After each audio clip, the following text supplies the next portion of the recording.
Welcome back to Straight Facts. It's Friday. There's so much to talk about after an epic week in the window. The Premier League campaign openers are drawing in fast 2 weeks today. But we are talking about the potential of Yildiz to Arsenal. Reports coming out of Italy. That is where Arsenal go next. There's other links to Alvarez. There's links to Barcola. We're going to get the panels and your opinion on what Arsenal should do next. We're talking Rodri to Barcelona. And this morning, there was a story of a £38 million deal, and I said it was crazy. Turns out that's been rejected, and City are pushing for nearer 80 million euros. We're going to talk Sander Berge to Man United as well, and the anger amongst Man United fans across social media, INEOS being slammed. We want to get everybody's views and opinions on that in the comment section and, of course, on the panel. And we're going to talk Enzo Fernandez. Massive links today to a move to City. City very close to signing Buadi. But as that deal closes, it's reported they will go after another central midfield player.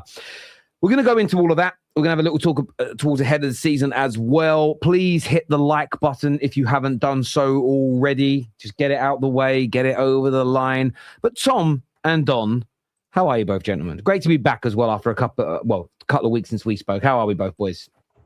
I'm all good. Good, man. Finally getting some movement in the transfer window, which is long overdue. Yeah, Liverpool have been a bit constipated, haven't they? Mm-hmm. Yeah. We'll talk about them today because Tom. We also still don't know what we want to do in defence. Yeah, Tom was making a lot of bold predictions with that squad that he's got, so we'll talk about that today because I think Staffy's got a lot to say about Liverpool. Predictions. Yeah, that's cool. It's cool, bro. We'll talk about it, but.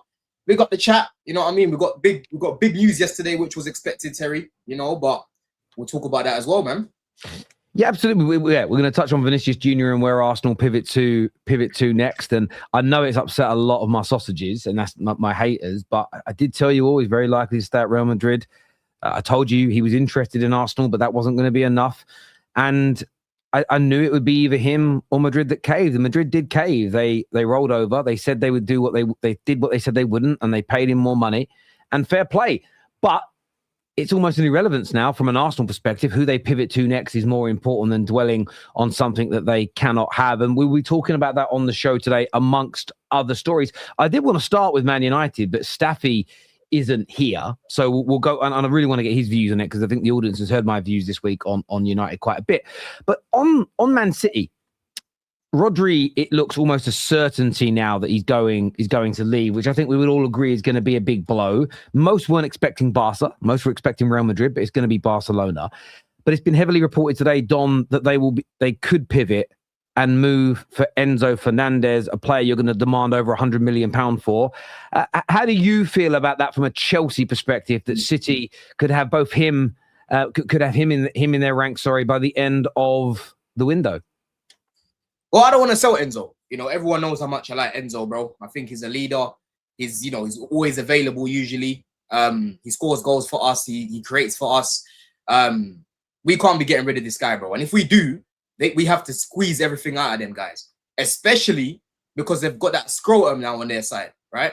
We've got to add Premier League, we've got to add rival tax, and we've got to add scrotum tax as well, blood. You know what I mean? So forget the 120, 130, bro, 150 to go send that guy over there, bro. You know what I'm saying? Because Enzo's still got 6 years left. I wasn't open to selling him before to Madrid anyway, but I was like, you know what? If he's going to leave, at least get him out of the league.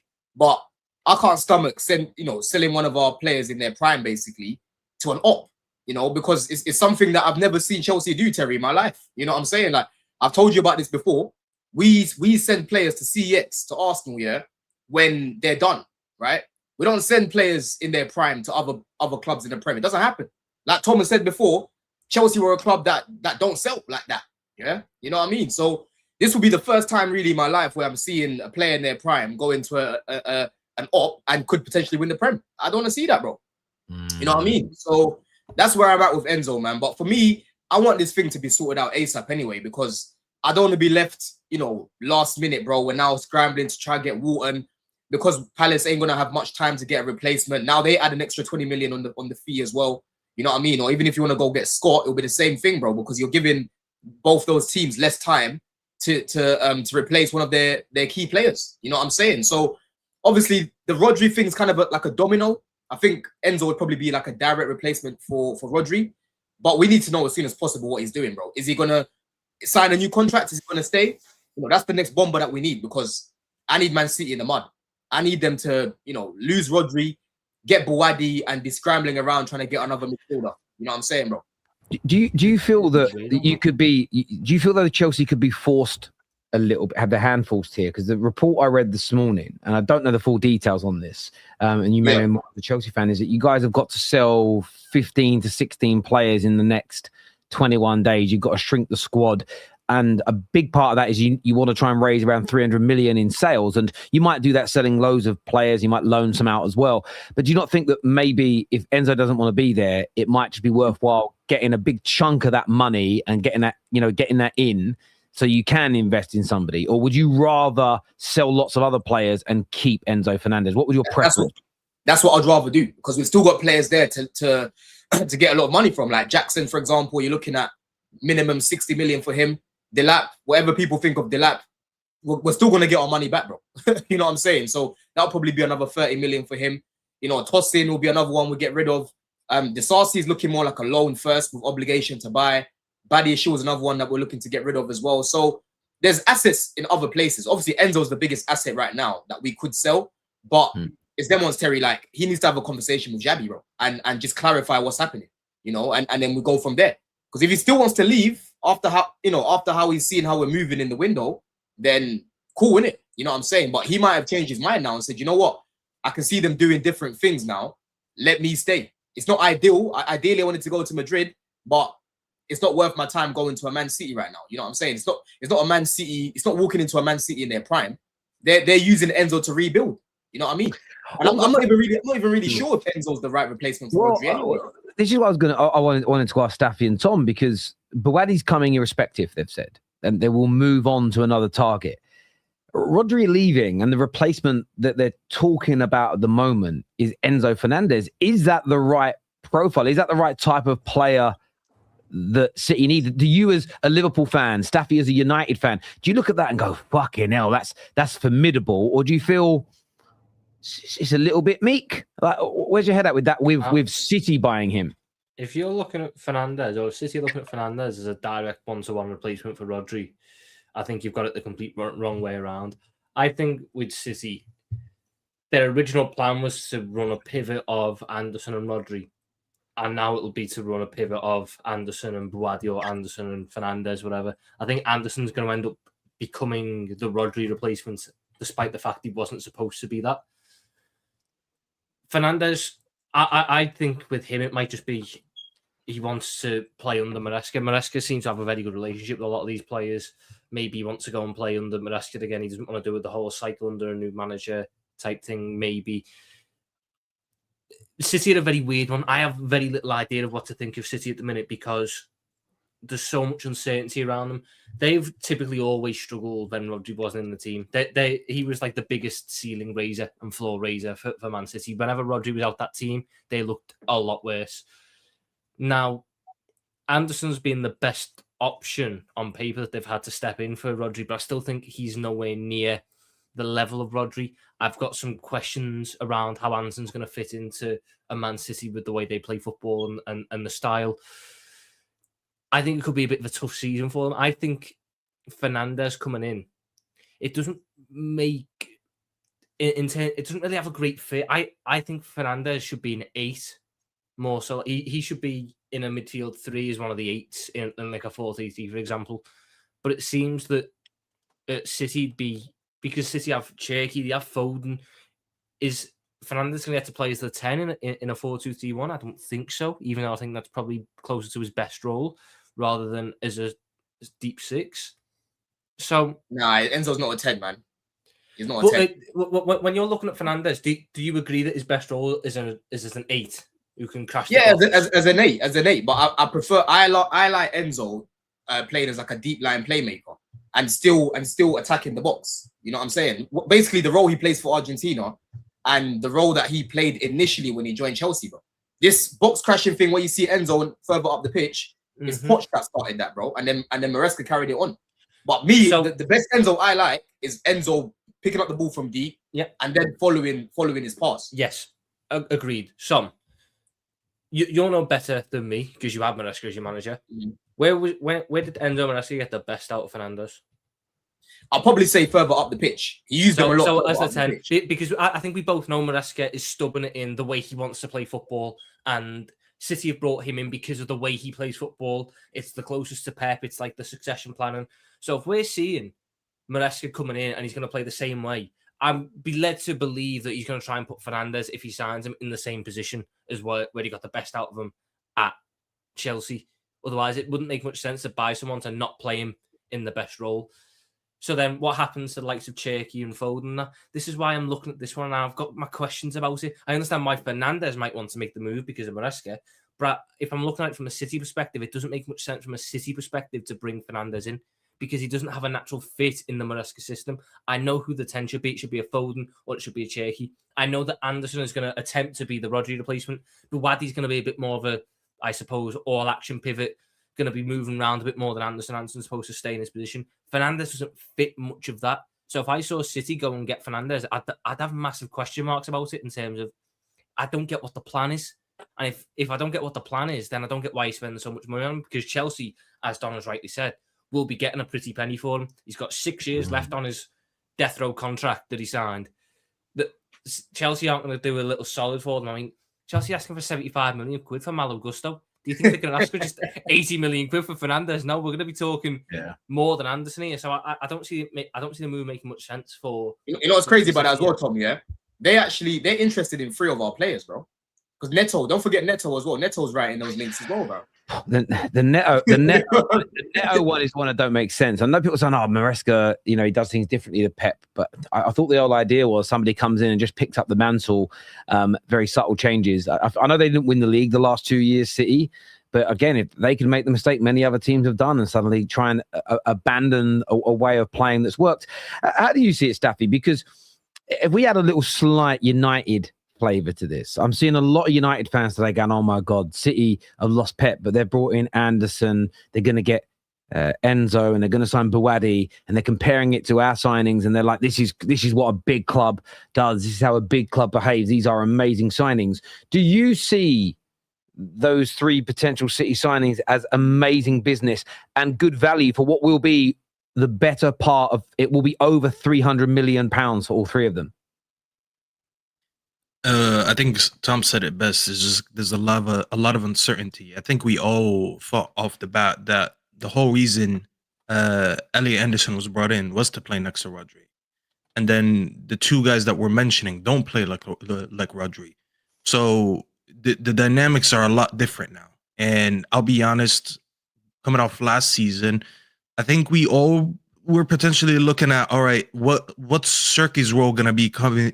What is going to be next season, especially with no Pep and him growing into his role, especially in the Premier League and just getting acclimated a little bit more to the league. Because I think he had a decent first season, but I don't think any of us think, okay, that's his ceiling. We're expecting more growth. And I think if we'd all go around right here and say, where do we think his best position will end up being? I think it's more of the 10. So with these signings, I'm looking at this and I'm like, well, what's going to happen? Because I thought you guys were going to eventually transition into a midfield of Rodri, Anderson, and Shirky.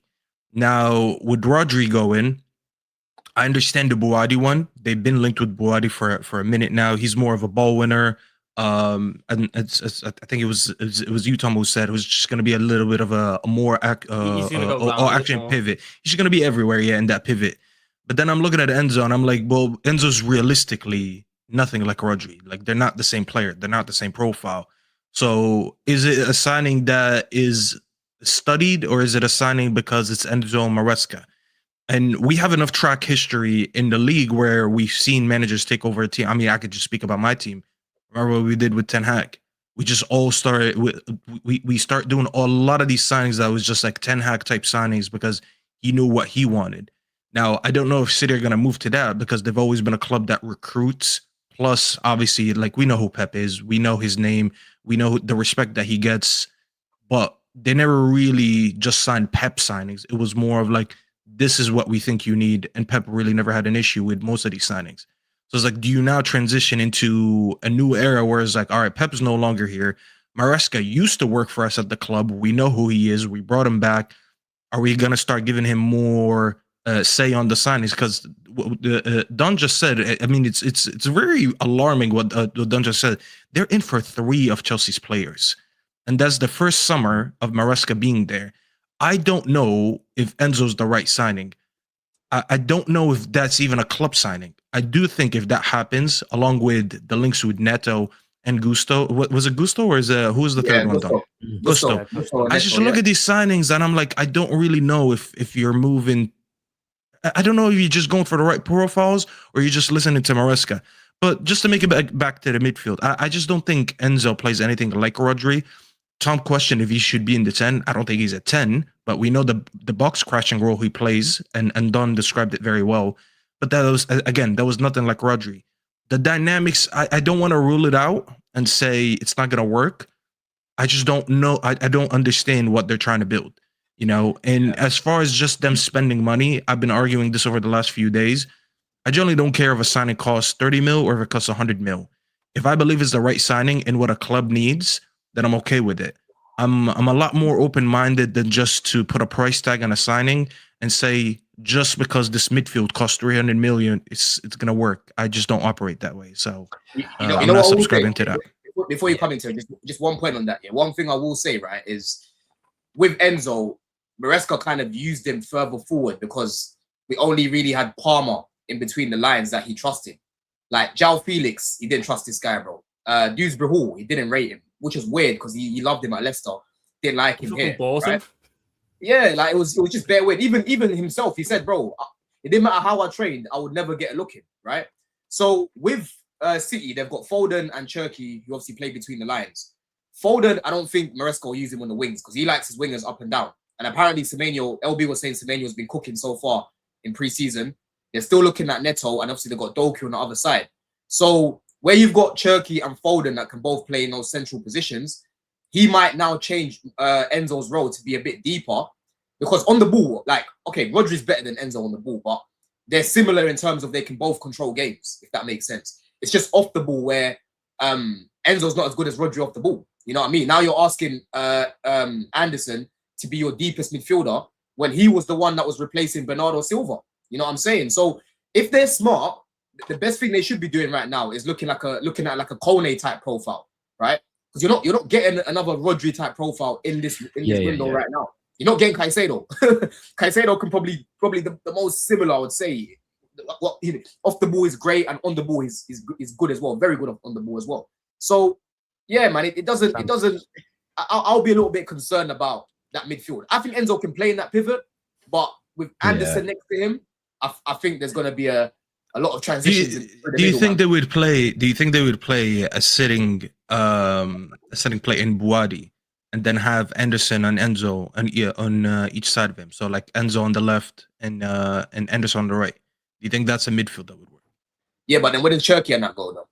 I get that, but that's why I mentioned that earlier. Like, what the hell happens to Cherky? Because that would be the 10. I don't see Maresca changing his formation now. I think Maresca's married to that 4-2-3-1 now because he knows how it all flows. The interesting thing he played 4-3-3 at times as well, Tom. That's the thing. He switched it up.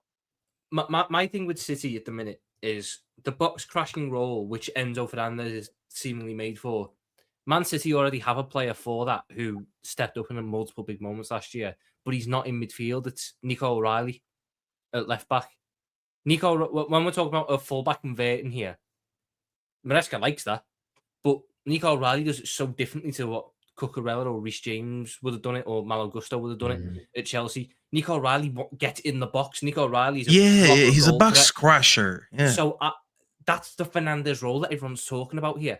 You couldn't put Nico. I think Nico O'Reilly's a great player, but I think you're severely limiting him if you're inverting to sit alongside the pivot and recycle possession. I think you've got to let him go and really bomb on, link up with the winger, draw players away, and get in the box for the deliveries. So there's not really a spot for Fernandez in that case.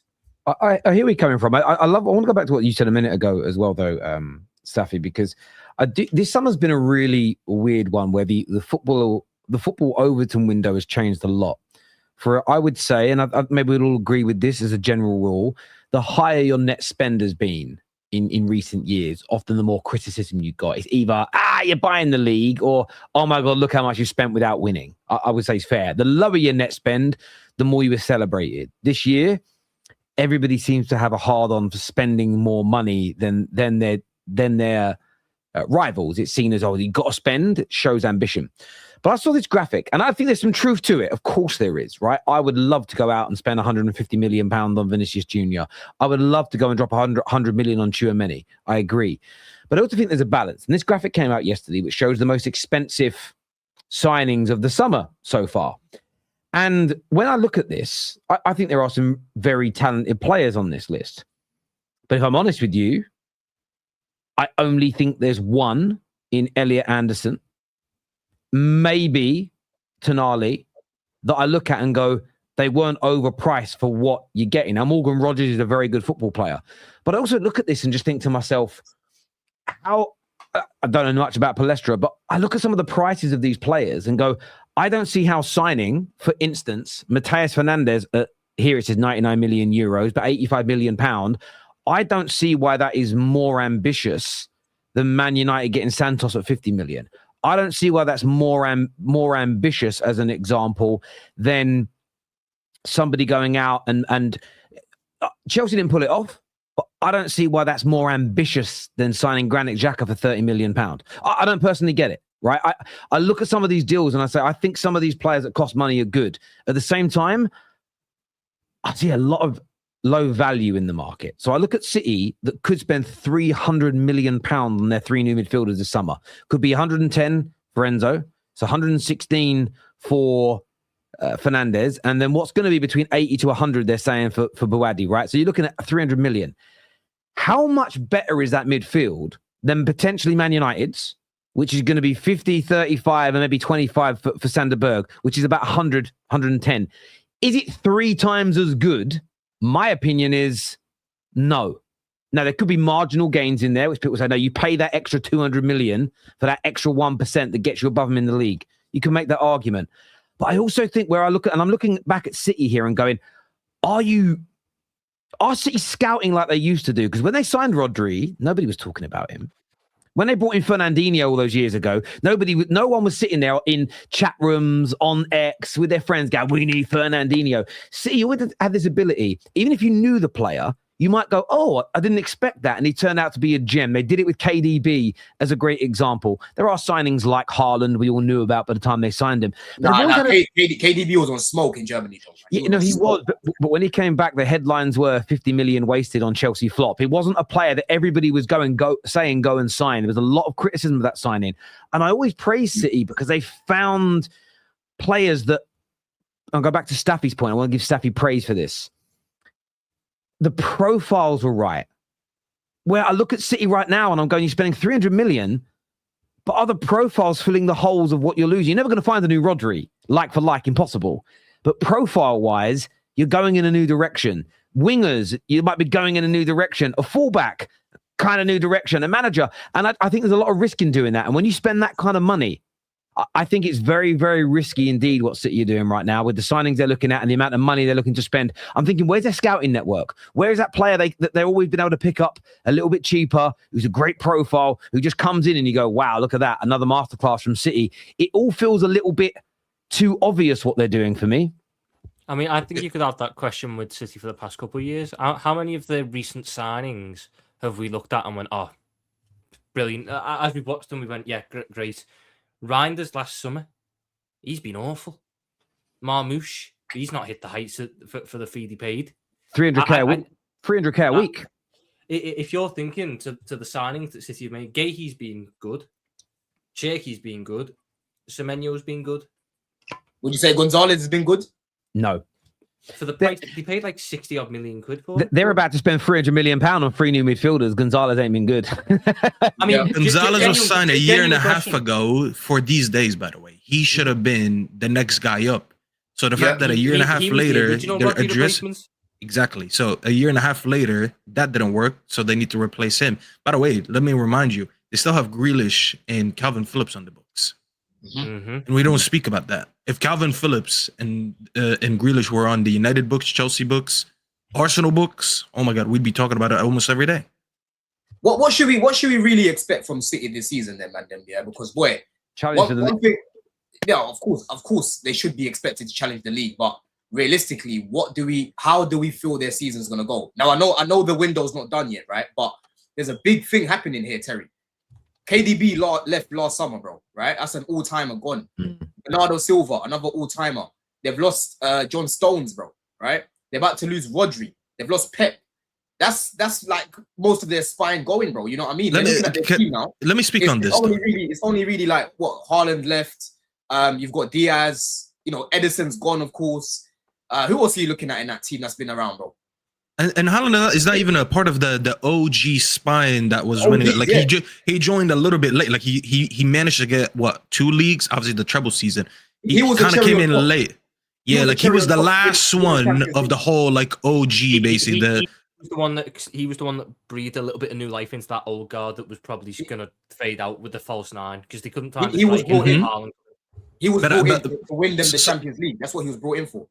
But I'm gonna say this because I was saying this to Don the other day. We were speaking on this. Yeah. And we were talking about City, and this is my analysis to it. I've been telling him that basically when you look at City the last few years, the rate of the players coming in and not being successful over the last couple of years, or not just being massive hits in the last couple of years, is a lot less than the rate of the OG players that are getting washed, sold, getting moved on.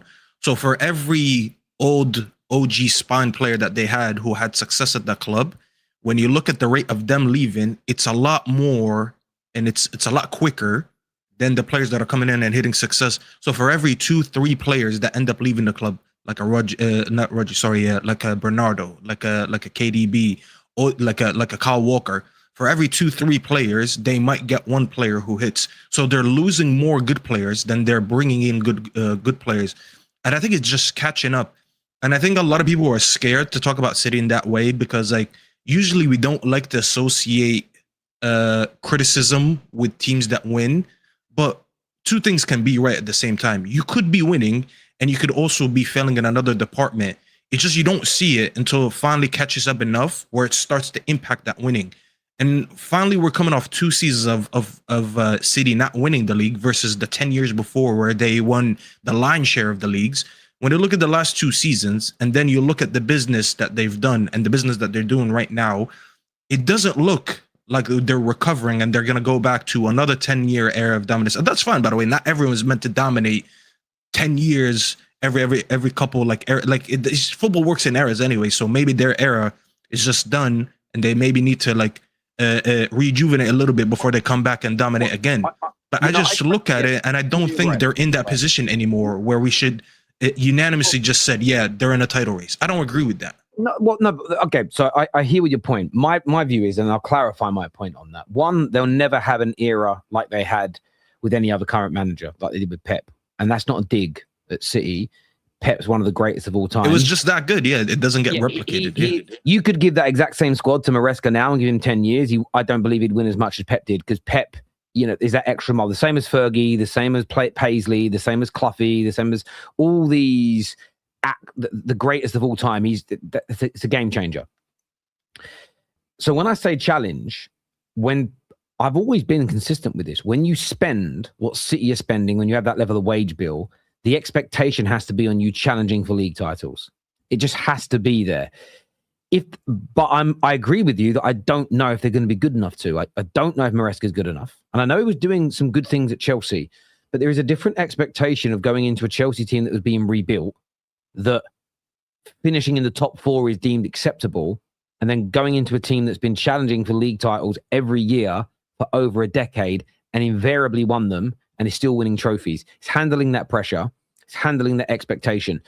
I'm not sure if they will challenge for the league title this year. There's so many unknowns, as I think we've already alluded to, but there should be an expectation for them to. However, I think City will get an absolute pass for the next few years because you will hear that nonsense. Oh, they're in transition.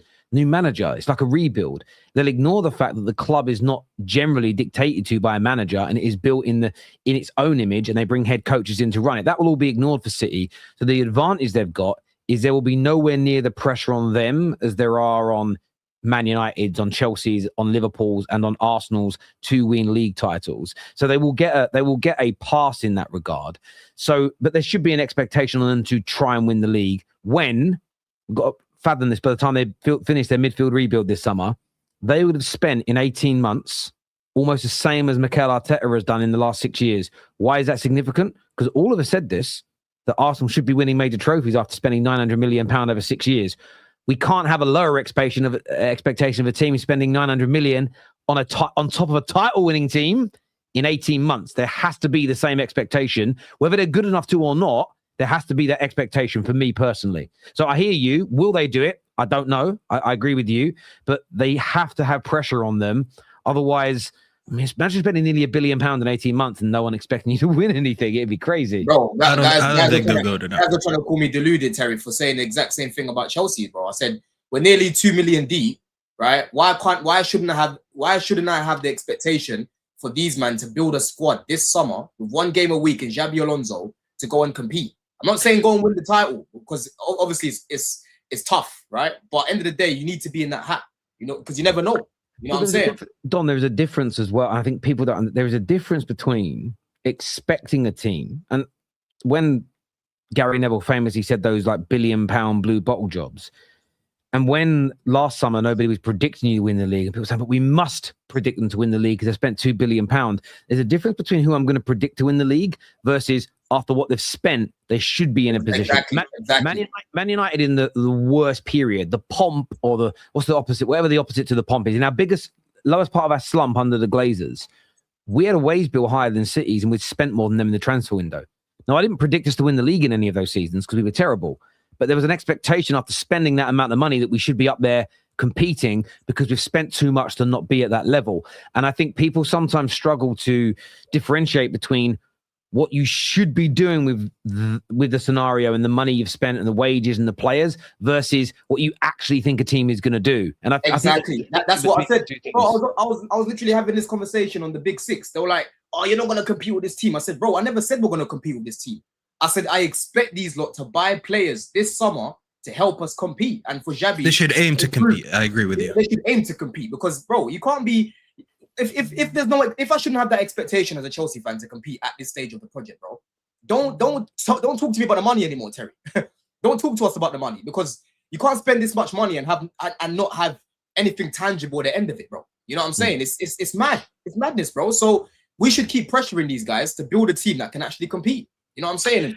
And I like how Xabi seems to be building a squad. I think we're taking the correct steps to hopefully compete, bro. I think your biggest question mark, Don, is the way you guys are going to play. And it's just like, listen, I don't like lazy narrative, so I'm not going to make a direct comparison. But like the three in the back hasn't had a great success in the Premier League recently. Now, I'm not saying that means automatically that whatever job he's going to try is going to fail, because I'm not that stupid. But there's just some uncertainty and question marks and how all this change that's happened at a short time, how is it going to translate? Because like I think it would be very naive for us to predict Chelsea to have like a hot start to the league. You might eventually at some point get everything working together with enough games, I guess, in preseason, Xabi getting all his ideas and all his tactics and all that stuff on the pitch, eventually getting something together. And by the time you start the league, there will be some bumps along the road. But if everything works well, I do expect you guys at some point, with the fact that you're not playing midweek games, to hit some type of form. I just think it's going to depend on, number one, obviously, if it happens, but it's going to depend on like how quick it happens. Because we've seen managers come in and right away they hit form. Some managers fail a little bit in the beginning, and then remember Conte for you guys. You had to get you lost like 4-0 or something. I forgot to who. We lost to Arsenal when they changed the formation, and then he changed it, and then you know what they say, like there was no looking back from that point. And then there's managers like Amorim who come in and they spent like a year and a half trying to implement something, and for the whole year and a half, nothing worked. So it's like, I do expect it to work because I do rate Xabi. I just really think it's going to depend on how long it takes until he hits that type of form. But in terms of, as you said, the recruitment, all that, I kind of like the ideas that are being applied. Yeah, we had a little bit of jokes with the Henderson thing and all that. But like, if I'm being completely objective, the mix and match between experience, youth, and keeping current players, I do expect you guys to be in a good position at the end of the season. Can I ask you a question, Dom? Because back end of last season, we did a show here, us four, and you sort of, and I'm paraphrasing what you said, but it was, I've lost faith in Blue Co. I won't be getting overly excited or giddy again. Some may suggest that you talking about you should be expecting to have a very good season. What is it specifically? Because I haven't streamed with you since you've been saying this. What is it specifically that's making you either believe more in the club again or feel that you should really progress this year? What are the key factors that are changing your mind in that regard? Bro, first of all, you know, bringing in the likes of Lacroix, I feel like that will stabilize our defense, bro, because our defense last season was a mess. You know, I've spoken to you guys every week about this week it was Fofana and Chalobah starting. This week it was Chalobah and Tosin. We're not going to get any consistency doing that from the back. You know what I'm saying? Xabi Alonso for me is a massive coup. That's one of the best managers available right now, and managed to bring him in. Now there's a big question mark because obviously he's not done it in the Prem, but I trust this guy to be able to get something out of the players that we've got. I trust him to improve the players that underperformed last season, like Palmer, like Caicedo, and these sort of guys, right? And obviously bringing in guys like Welbeck, you know what I mean? I know Henderson, again, on the pitch, I don't want to see the guy on the pitch like that.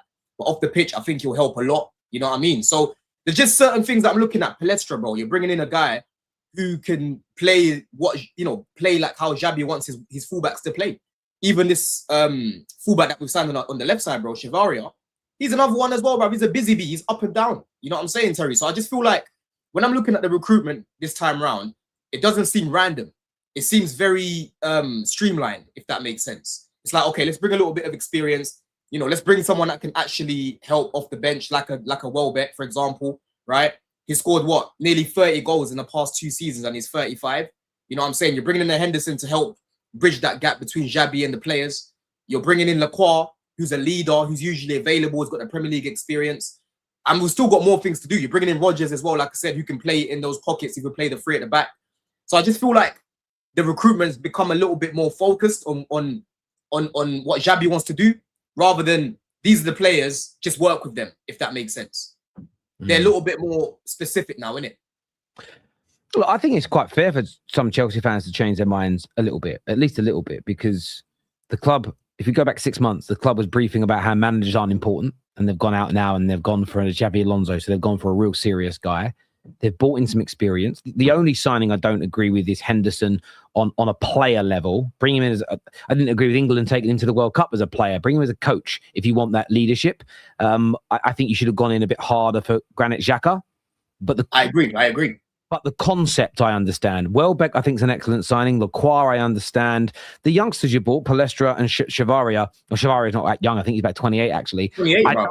Yeah. I don't know anything about them, so I can't judge about how good. They're like wingers. They're honestly like wingers. Bro. Yeah, I've read things about them that are very good, but I'm not going to give a personal opinion. By the way, I think getting Chavaria 90 million when Raul Vallecano I think they were pushing for 30 plus. Again, I think it's good business and good value, because even if it goes wrong, very easy to move on and somebody else comes in. So I think Chelsea have had a decent summer, and the only thing that will hold you back is if, like Safi said, that the manager's ideas just don't translate on the pitch, because I think Alonso's a better and more accomplished manager than Ruben Amorim. But we saw that with Amorim. When Amorim came in, the consensus of United fans and most rivals were like, oh shit, this could be really dangerous. And it just never quite worked. But I actually like the approach in the transfer market you've got. I think the important bit now is to shrink the squad, because it's 1 game a week. Sell as many players, loan as many as you can. And the thing is, a lot of people are bantering Chelsea about that today. But you lot are so good at selling. I don't even see for me, it's a waste of a tweet. It's a tweet to anyone who cares about how their tweets make them appear.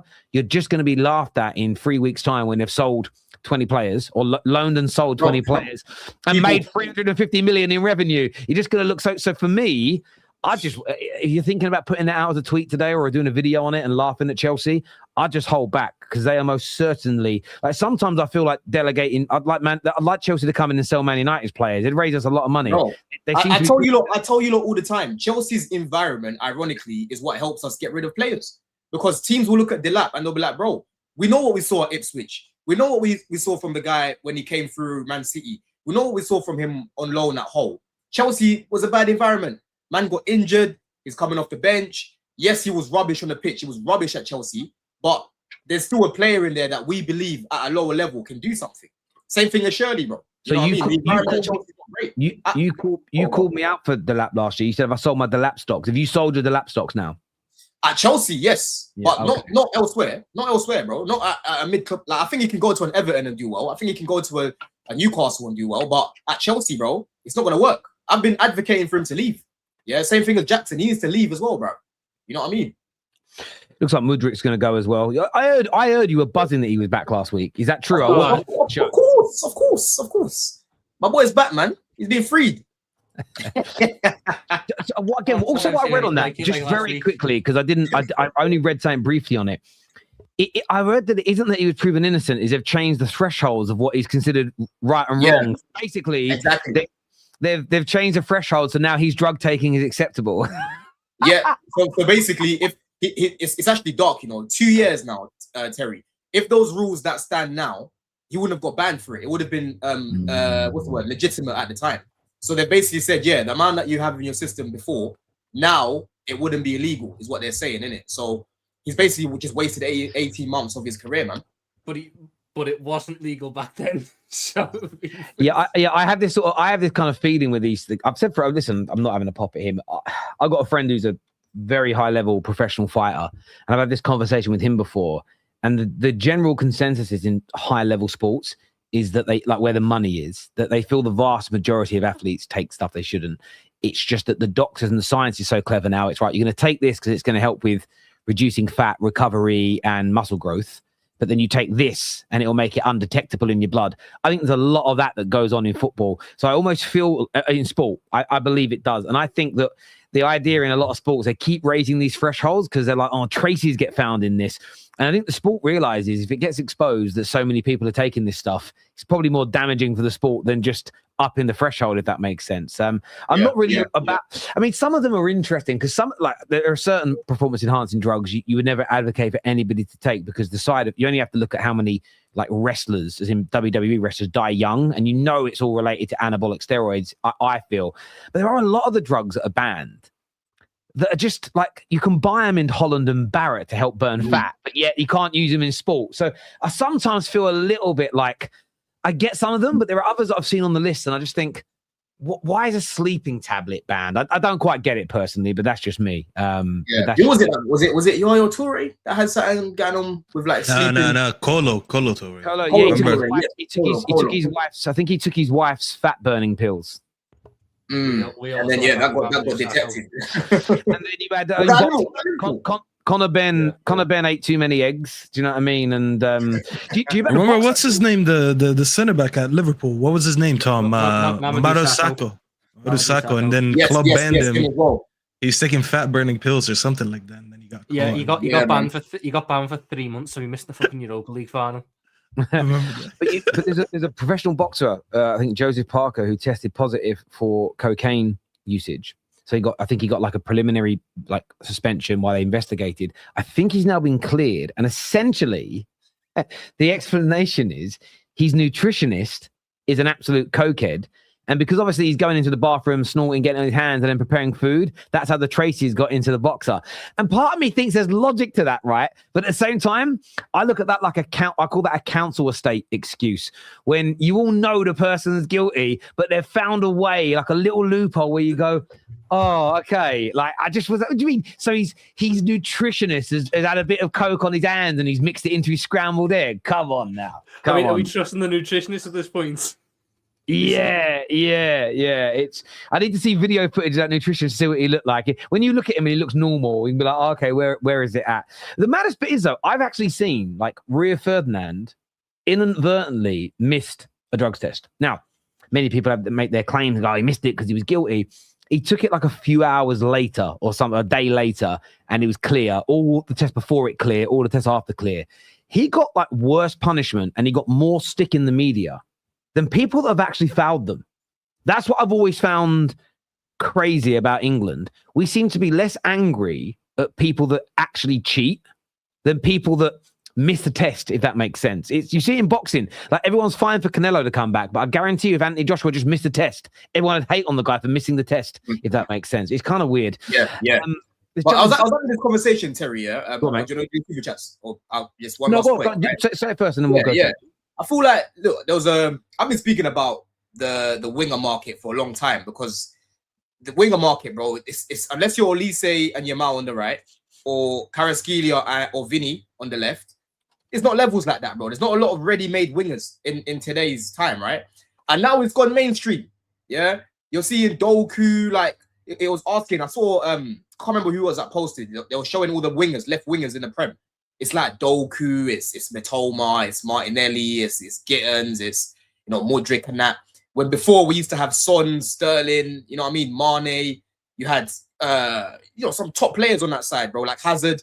You know what I'm saying, Terry? So maybe that's why subconsciously, when it comes to guys like Gittins and Modric, bro, I'm like, bro, when I'm looking around in the market, there's no one that's really levels like that. Me, I like Harvey Barnes. We've spoken about Harvey Barnes before. I would have taken him at Chelsea. Well, this is the thing. This is the thing, right?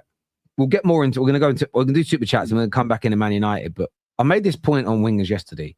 I'm not a fan of Rashford coming back into the Man United setup. I'd rather have been sold and we improved the area. He wanted gone. We wanted rid of him as a football club, and I would rather move on. That being said, I'm looking at Spurs thinking of dropping 65 to 85 million on players like Savinho and Gakpo. Bro. And I'm sitting there and I'm saying Rashford is better than them. All the other wingers you've mentioned, yes, he's on too much money for his level, but he's better than those players. And I feel that if we do sell him and we get a 25 million for him and we get the salary back, on a footballing level, I'm looking at the players that we're potentially going to buy and I'm going, I would rather Shea Lacey get the game time than drop 65, 70 million on players who I think are going to score 5 or 6 goals in a season maximum. Again, value. I don't think dropping 80 million on Gakpo shows Spurs are ambitious. I think it shows they're stupid. I think it shows Terry, ambition, and I think they should go through with it. You see what it is here, Terry? Look, there's actually fans out there, Liverpool fans, including people like Roms, that don't want Bacola, and they're saying Rio is better than Bacola, right? If you're looking at football right now, yeah, Rio is actually one of the best options off the left that you can get, right? So you keep that guy close to you, Tom, because boy, there's not a lot of wingers that can do what Rio does. Don't worry. And that's what I'm saying. That's where football is, bro. Football is in a dark place right now on the wings, right? That players like Rio are now the guys that teams like Liverpool are trying to hold on to, bro. You know what I mean? No, I hear you. This here go to the first super chat, and we're going to talk Man United next on here. This says, very educated on PEDs in sport. The sport doesn't want players to be tested positive. The tests are easily bypassable, especially since players are told ahead of time. To get caught, they have to be stupid. Tony, I actually agree with you. My fervent belief is that the vast majority, someone who grew up in fighting gyms, karate clubs, kickboxing gyms, Thai boxing gyms. And I know that the best fighters in the world are... I'll give you an example. You look at Michael Venom Page and look at his build, even in fight week, and look at the way he looks. That is a super fit and very healthy man. That's how men at 38 look. I see some other 38-year-olds, and I know everyone's genetics are different, but I see some of them who seem to get stronger and faster in their late 30s than when they were in their mid-20s. And I'm sorry to say it, I don't believe that's all el natural. There's something, and they're not, some of the things they're taking are definitely there. And I do agree. I think the sport likes to help people through it because I think more take it than not, in my personal opinion. The idea that it's just like cycling that has an issue, I just completely disagree. City on the ball is a 3-1-6. Maresca will invert the fullbacks to be their double pivot with Anderson. Enzo will be that left 10. Enzo at Chelsea only started in the 10 in the 3 midfield in big games. Maresca won't be inverting a fullback into a double pivot if he wants to play a 3-1-6. Yeah, and again, as I said, if you're talking about the inverted fullback, you're killing Nico O'Reilly's strengths of his game if you invert him to be a pivot guy who is there to rotate possession. His strength He doesn't even invert. He doesn't even invert the fullbacks into the pivot. He inverts them into like the left half space or like the little pockets, bro. That's what he does. He kept doing it with gusto. Nico O'Reilly is the perfect guy for what it should be. Because of the height and the physicality he's got. We saw what he can do last season. He was the secret weapon a lot of the times for Man City because it's very hard to track someone who's got that much threat from fullback. The idea that Maresca could come in and stop him from doing that is mind-blowing to me. This here from MNG Blue says, why keep Enzo when he does not want to stay here? He has flirted with leaving too many times. He's a good player, but not world class. Take my chances on getting another midfielder or find a solution. Bro, that's why I'm saying it's very important that he has those crunch conversations with Xabi now, because again, since he's been away, the club have been moving a little bit different. You know what I mean? Whereas before, I'm sorry, I understand and agree with why Enzo wanted to leave. We've all been sitting here as Chelsea fans frustrated at the club finishing 10th and that. Why should he stick around, bro? He's been here, what, nearly coming up to 5 years in that, bro. You know, football's a short career. So that's what I'm saying. Now, the next checkpoint is speak to Xabi. If you still want to leave, sell him. If he says, okay, you know what, I've changed my mind, great. Doku for Neto, let's go. Yeah, imagine they did that. That'd be crazy. Would you take Doku? Don. I mean, our left side's congested, bro. It's hella congested, bro. He's better than everything you've got. Oh, he's probably the best left winger in the Premier League right now. I probably would. What do you mean probably? You definitely would. Don said, I mean, they're playing with a wing back now, Tom. That's why I asked him that. Don says that. I don't know what shape we're going to play. Yeah. Don says that, and then he signs him and he starts making posts about how it reminds me of Hazard. What? Straight away. Impossible. There hasn't been a player close to Hazard in the Prem since he's left, bro. This year says Terry's logic doesn't make sense because of inflation and changing economic dynamics within the market. Strawman argument. Okay, so this was earlier to saying that City have spent 900 million by the end of this summer in 18 months. And what you're essentially saying is I can't compare that to Arsenal's in 6 years because you want to add inflation to that market. And this is a typical City trick when it comes to them trying to downplay how much they spent. They do it to Fergie. They put inflation on Fergie spending from 92 until 2013. But what they never do, and this is the flaw in the logic, is they never apply the inflation to the spending that they have made in that time and under Pep. So if you add City outspent Arsenal in that 6 years in the entirety as well. So you've got to add your own inflation to 2019, 2020, 21, 22, 23, 24, and then add this money to it. You have spent much more than them on players, agent fees, and salary. And this is just a cast iron, undeniable fact. The problem is too many people trying, but what about inflation?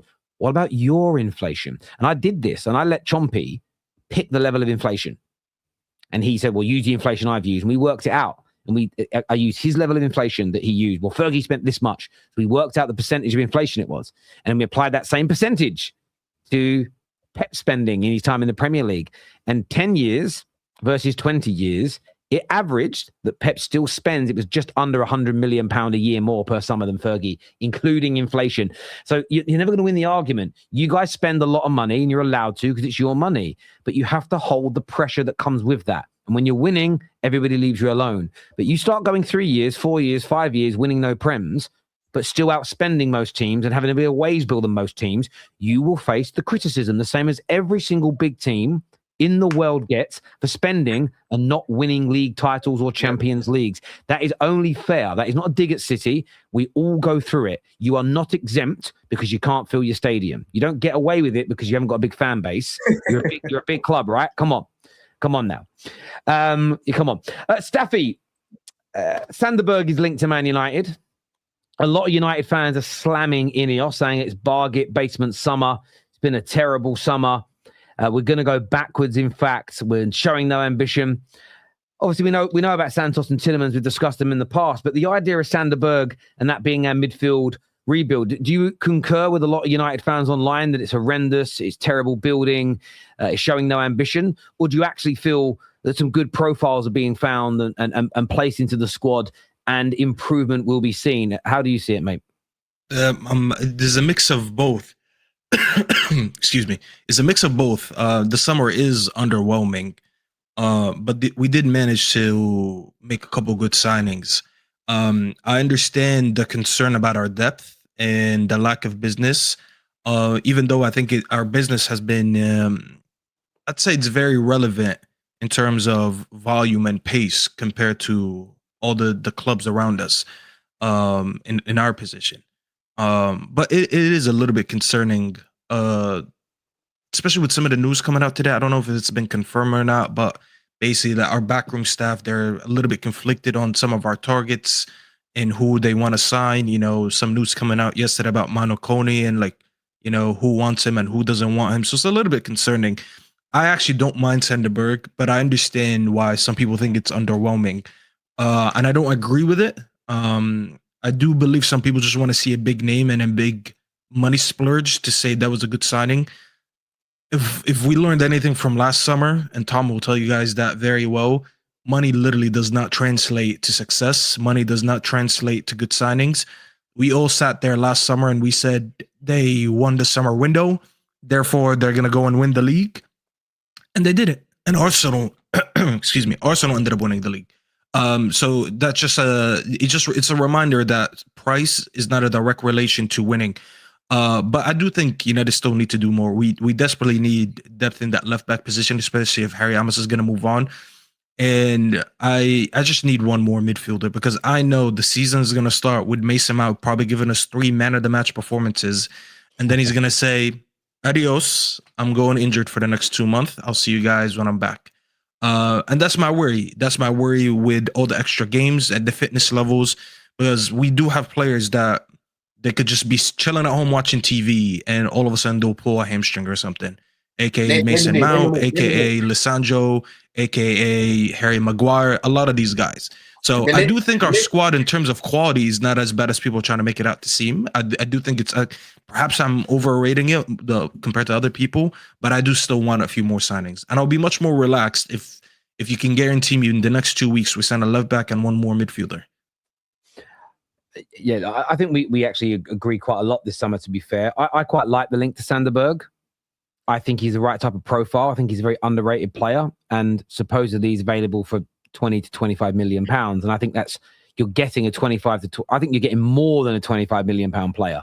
Then I see links to players like Tyler Adams, and I think no, because I don't rate the player, right? So we get linked with Tyler Adams every year, Terry. I don't know who cares about that. We get linked with what's his name from Everton, Calvert-Lewin every year. We don't sign him. We nearly signed Tyler Adams and then we pulled out of it. Yeah, but that was because of Todd Bowley. Yeah, we got that was because of Todd Bowley. And that wasn't Todd Bowley. It was after Todd Bowley. I swear it was Todd Bowley. It was like 3 years ago. It was the same summer you bought Caicedo, because you were going to get Tyler Adams and then you back out of Tyler Adams to go again for Caicedo. Maresca's first season. Yeah. Look, from my point of view, so there's always going to be a subjectivity around people liking a player or not liking a player.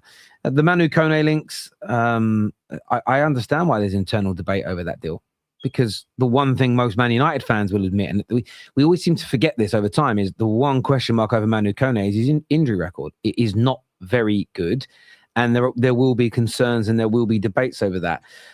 But I'm still someone that, I know you probably experienced this a little bit in the last few days, Staffy, that I'm not losing my mind right now, mainly because I don't want to lose my mind and then we sign some good players and look silly.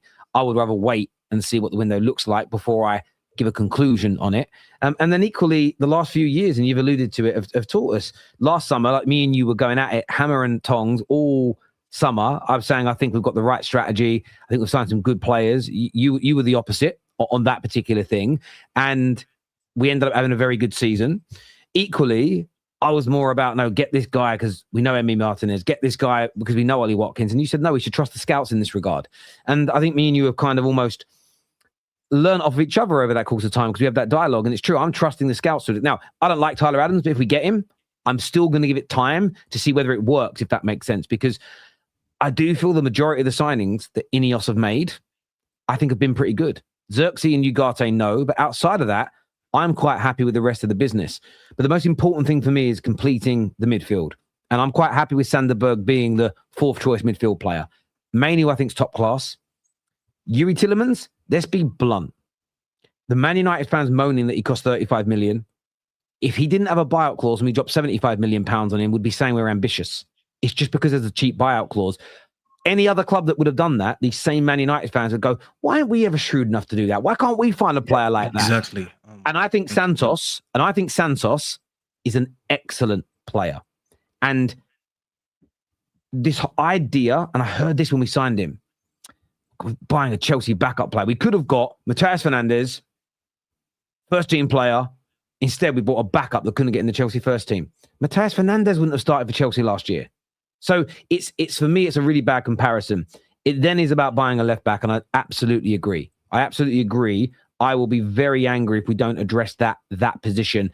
It doesn't look like we're going to get Lewis Hall, an update from... Well, I say it doesn't look like it. Let's see, because Keith Dowie, one of the big Newcastle reporters, has said Newcastle have informed Man United that the fullback Lewis Hall is not for sale this summer after an initial inquiry was rejected. He goes on to say that. Now, we've heard Newcastle say players aren't for sale this summer many times in the last 12 months.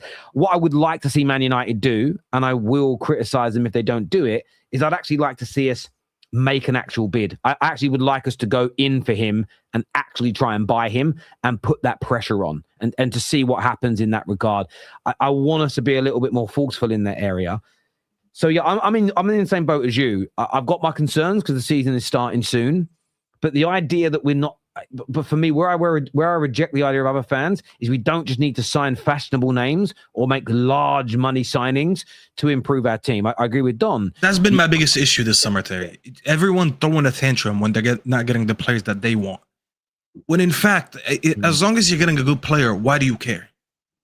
And that's the thing that I'm talking about. Like, everyone is so concerned with getting the name that they made a video on or they made a tweet on, and when they didn't get him, they're just throwing a fit. And I'm like, hold on a minute.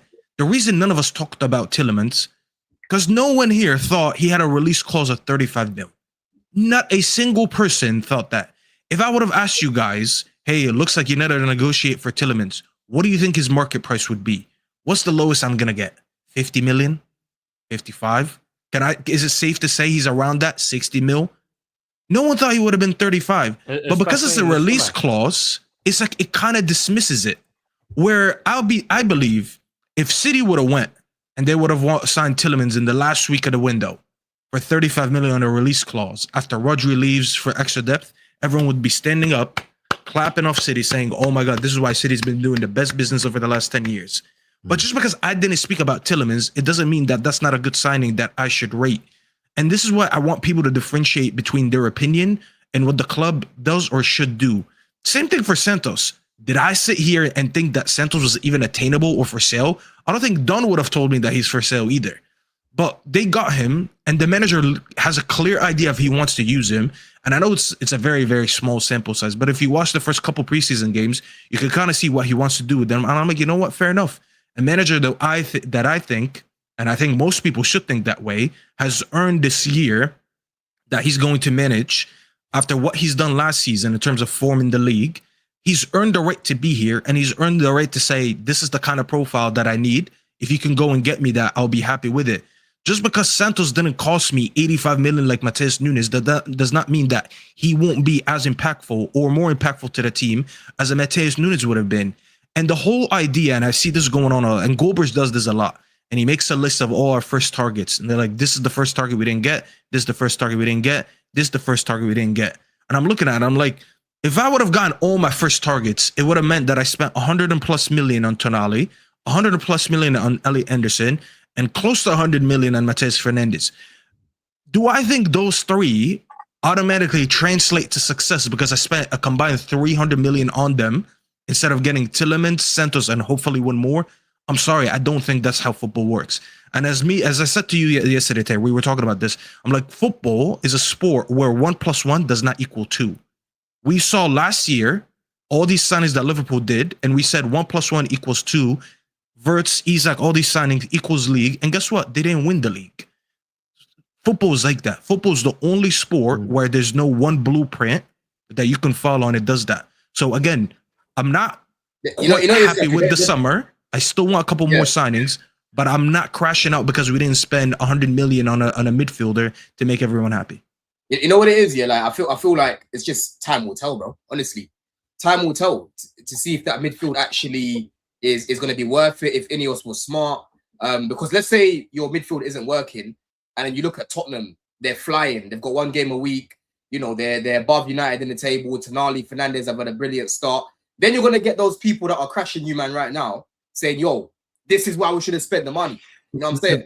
But the problem you have, though, with that logic is that it would also hypocrisize their opinion from last year. So they didn't want to, these same negative United fans didn't want to give too much praise to Carrick and INEOS and United for coming third. They said, well, it was easier for us because we had one game a week. So if Spurs are ahead of us next year, it isn't just about what we did in the window. They've only got one game a week. And that's my problem with a lot of the analysis is people will yield on things they have previously said to win these debates. So if Man United only really came third because others dropped off and we had one game a week, Spurs being ahead of us for a period of the season, playing one game a week, can't solely be put down to us having bad recruitment or the manager, because the reason you said we were above those teams last year is because we only had one game a week, and that makes Tottenham's season now easier. And I've seen it with a lot of things this year, you know, and Mark's a great example. And I get on well with Mark, and Mark says a lot of things I agree with. He says some things I disagree with. I saw Mark spend 2 years. I'll use Mark as an example because he's a very famous United fan. 2 years he wanted Edison. We signed him. He wasn't happy. I saw a clip of him. I don't know how long ago this was. It was last season. I think it was when we beat Fulham at Old Trafford. And he sat there after on his match reaction show talking about how much he'd like to sign Sanderberg. Now he's saying not good enough. And there'll be some context to it. And maybe the context is we haven't signed the superstar, so therefore I'm not happy with him being like a backup because we don't have a Tchouaméni, we don't have a Tonali in there. But my pushback on all of that isn't to say Mark's wrong about everything, but my pushback is last summer, Mark was very unhappy with the way we did our summer business, and look how good our season was. Last summer, a lot of people challenged our strategy of adding more goals rather than adding a midfield, and I felt it was the right way to go. And I think we've added some very good midfielders, and a lot of people are going, Santos. It's just because there's no hype around him. When Chelsea first signed him, everyone moaning about him online that we bought him, go to their X accounts, they might have deleted him by now, put in Santos's name and see what they said when Chelsea signed him. See what they said during the last couple of years at Chelsea. It was like, Chelsea found another gem. I wish we bought him. And now they're going, what a bum. Why do we want him in the team? And we linked to a young Spanish left back. I don't know who he is. Never heard of him. People go, that's ridiculous. We're buying him and not an established player. But you said that about Senna Lamens last year, and you were absolutely buzzing that we bought him. We bought Heaven for £1 million. And I can't lie to you guys. I'd actually be quite happy if he was one of our starting centre-backs. I like him that much. Not every player has to cost 70, 80 million. But we also, by the way, have dropped 70 odd millions on players like Šeško, on players like Mbumo. The idea that we haven't is crazy. Where I do agree with the criticism, this is where I agree, and there's a balance here. We were willing to bid 60 million for Semenyo in January. We were willing to pay, we shouldn't have been, but we're willing to pay 80 million for Fernandes. There is still money there. Where I agree with not spending it is if you can't sign someone of a Tchouaméni level, you don't drop that kind of money. If you can't sign someone of Lewis Hall's level, you don't drop that kind of money. I don't think what ambition is going, right, we can't get 60 million Lewis Hall, so let's spend 60 million on Robinson. That for me is ridiculous. Like you've got to spend what a player is worth. So I'm fine with not overspending if we're not getting the quality to match it, as an example. But we do need to sign more players. I just find the problem in the Man United conversation at the minute is there is very little balance, and everything that people disagree with, you're an INEOS supporter. It's not about support. I put a tweet out today to be a bit funny, really, because somebody tweeted something along the lines of, let me find the tweet, right? They tweeted something and they said, this man not owning Man United is the worst thing that ever happened to us in recent years. And it's a picture of Sheikh Jassim. To which I quoted it.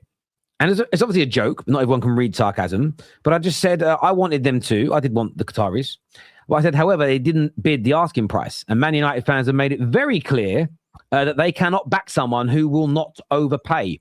So as much as people keep saying we should have got the Qataris, what you've made clear this summer is that business people that are not willing to overpay for something have no ambition. So how can you want the Qataris who showed no ambition by overpaying to buy Manchester United Football Club? And that's the part of me that doesn't like the conversation, is we spent 10 years saying we overpay too much. We overpay on salary. We're never smart. We never do clever business. Now, none of that seems to matter. And it's purely about we must spend big all the time. And I don't know if Staffy has suffered this summer like I have with this. Being in the middle seems to get both sides of that argument hating on you. It's like both sides. Yeah. You know, one minute I'm called a Glazer supporter. The next minute I'm like an entitled Red. Does that make sense? It's sort of I'm getting shit from both sides. When people start labeling instead of debating you back, when people start labeling instead of debating, it's just because they don't have anything back to say. they can't comprehend that one day I can criticize INEOS and one day I can praise INEOS. And I've criticized INEOS a lot over the last few years, to the point that me and Terry were going at it all of last summer. So it's like, it's just almost illogical for me to do a whole 180 in 1 year. People say I'm on the payroll. I wish I was on the payroll. Wallahi, if I was on the payroll, I would tell you guys, and I would brag about it every day. I'd be like, I'm getting paid by the club. And by the way, I wouldn't accept being on the payroll from INEOS unless they were giving me like inside information. They come to me and said, Terry, look, we're going to give you 10 grand a month. I would have pretended to be an ITK. I would have been doing a Eunice. You know what? You know that. I'll admit, I'd take the money. Put my kids through college on that money. Terry, bro, you won't take the money. You want some INEOS shampoo, bro. That's what you want. Yeah. In fairness, I actually bought some of their soap, like for washing dishes. It's actually really good. I'm not gonna lie. But I told my mom. I said, Mom, don't buy this. Terry funding INEOS, okay. My mom bought the INEOS. My mom bought the INEOS stuff once. I said, don't buy that again. We're funding the ops. I love that, man. I love that. But me and KJ were having this conversation a few weeks ago, and we were sort of saying like, because I'm at a point where I do want to start going back to games, and I'm at I want to go, and I want to buy the kits again, and I want to buy some stuff for the kids, but I'm still very much, I don't want to give the Glazers any of my money, and it's very interesting how that. Why don't you get it from Tom's sponsor or my sponsor? No, I do buy some of the fake stuff. In fairness, I tried one on in Turkey when I was in Turkey, like a fake top, like a fake training jacket. But even their double XL size, I'm too fat. Like, honestly, it just didn't fit me. It was mad. And you know, this man, right? I was trying on Turkey shirts in the shop, right? I had my shirt off, right? And then I was in this part of the shop, all just me and this geezer. So tried the shirt on, and then he goes, "No, try this size," and said, "How do I do it?" Right? These 3 Russian ladies and their husbands all walked in, and I'm like, I ain't taking my top off now. All 3 of these blokes were tonk. All 3 of the women were absolute supermodels, and I'm sitting there going, "Oh, for fuck's sake, I had to get my body out." But I'm in this mindset. But we were talking about it and going like, I still don't want to give the Glazers money. But KJ made a really good point, and it was a case of the only way the Glazers go is if enough fans pull their money out and the value of the club crashes, which we don't believe enough people will ever do, or you help get the value of the club to a certain height where they're willing to sell it because it reaches 6, 7, 8 billion in valuation, and they sell it anyway. And there's no great outcome for Man United fans. It's either the club goes through really even worse turmoil when they leave, or the Glazers get to leave with 6, 7, 8 billion pounds in their back pocket. But I'll be honest with you, moaning about them, hashtagging, none of that works. And you'll see it, by the way, later on this month, Man United release their 3rd kit. Watch what will happen. Every account that will call me a Glazer bot or an INEOS bot for saying we're right to not drop £80 million on a £40 million player, watch all their accounts advertise and sell and promote the new kits. But yet I'm a Glazer bot, yet they're out there advertising the only reason the Glazers own us, which is to make money. I find, and by the way, each to their own. But I do agree with you, Staffy. There's never a conversation to be had. Everybody just wants to shut down things people are saying if it contradicts their view. When I actually find the truth in the middle. What would you say the weakest part of your team is now, by the way? Both of you. Midfield still. Still midfield. How about you, Staffy? I don't know. The midfield is not our weakest. It might be the thinnest, but it's not the weakest. I think it's the center line. Yeah, I was going to say our back line because it's just... There is the numbers there. So like you have 5 center backs, and as I said, you have 2 utility center backs in Mazraoui and Shaw. The left back position is technically the weakest in the back line because you only have Luke Shaw, and we don't want to use Dorgu there. So you technically only have 1 left back, and he's unreliable in terms of fitness. We need to sign 1 more left back. I would love to upgrade the quality of our center backs, but I don't. I'm ready, bro, for a breakout season for Aiden Heaven and Lenny Yoro. I don't care about what anyone says. I rate Lenny Yoro and I rate Aiden Heaven. Every time Heaven plays, I think he showed well. There was a thing last season because we didn't have enough games, I guess. He didn't get to play, and Lissandro is quality in terms of the being on the ball versus him. So it's like, I understand why he plays a lot, but I think the kid is ready for first team football, and he's ready to start many games in the league. And Lenny Yoro, bro, like this whole thing where he had a rough patch and people just were like, oh, he's shit. He's 20 fucking years old, bro. I saw the best center backs in the league get skinned. I saw Van Dijk getting skinned all of last season. Is he shit all of a sudden? I don't agree with it, bro. I just think people don't want players to develop anymore, especially in center back. The two most difficult positions I believe to play on the pitch without experience and years of experience is the center back and the midfield. And this is why, like, you tend to see a lot of these young kids debut as fullbacks, debut as wingers, because they don't want to get trusted right away, getting to get played on those central positions. I like Euro.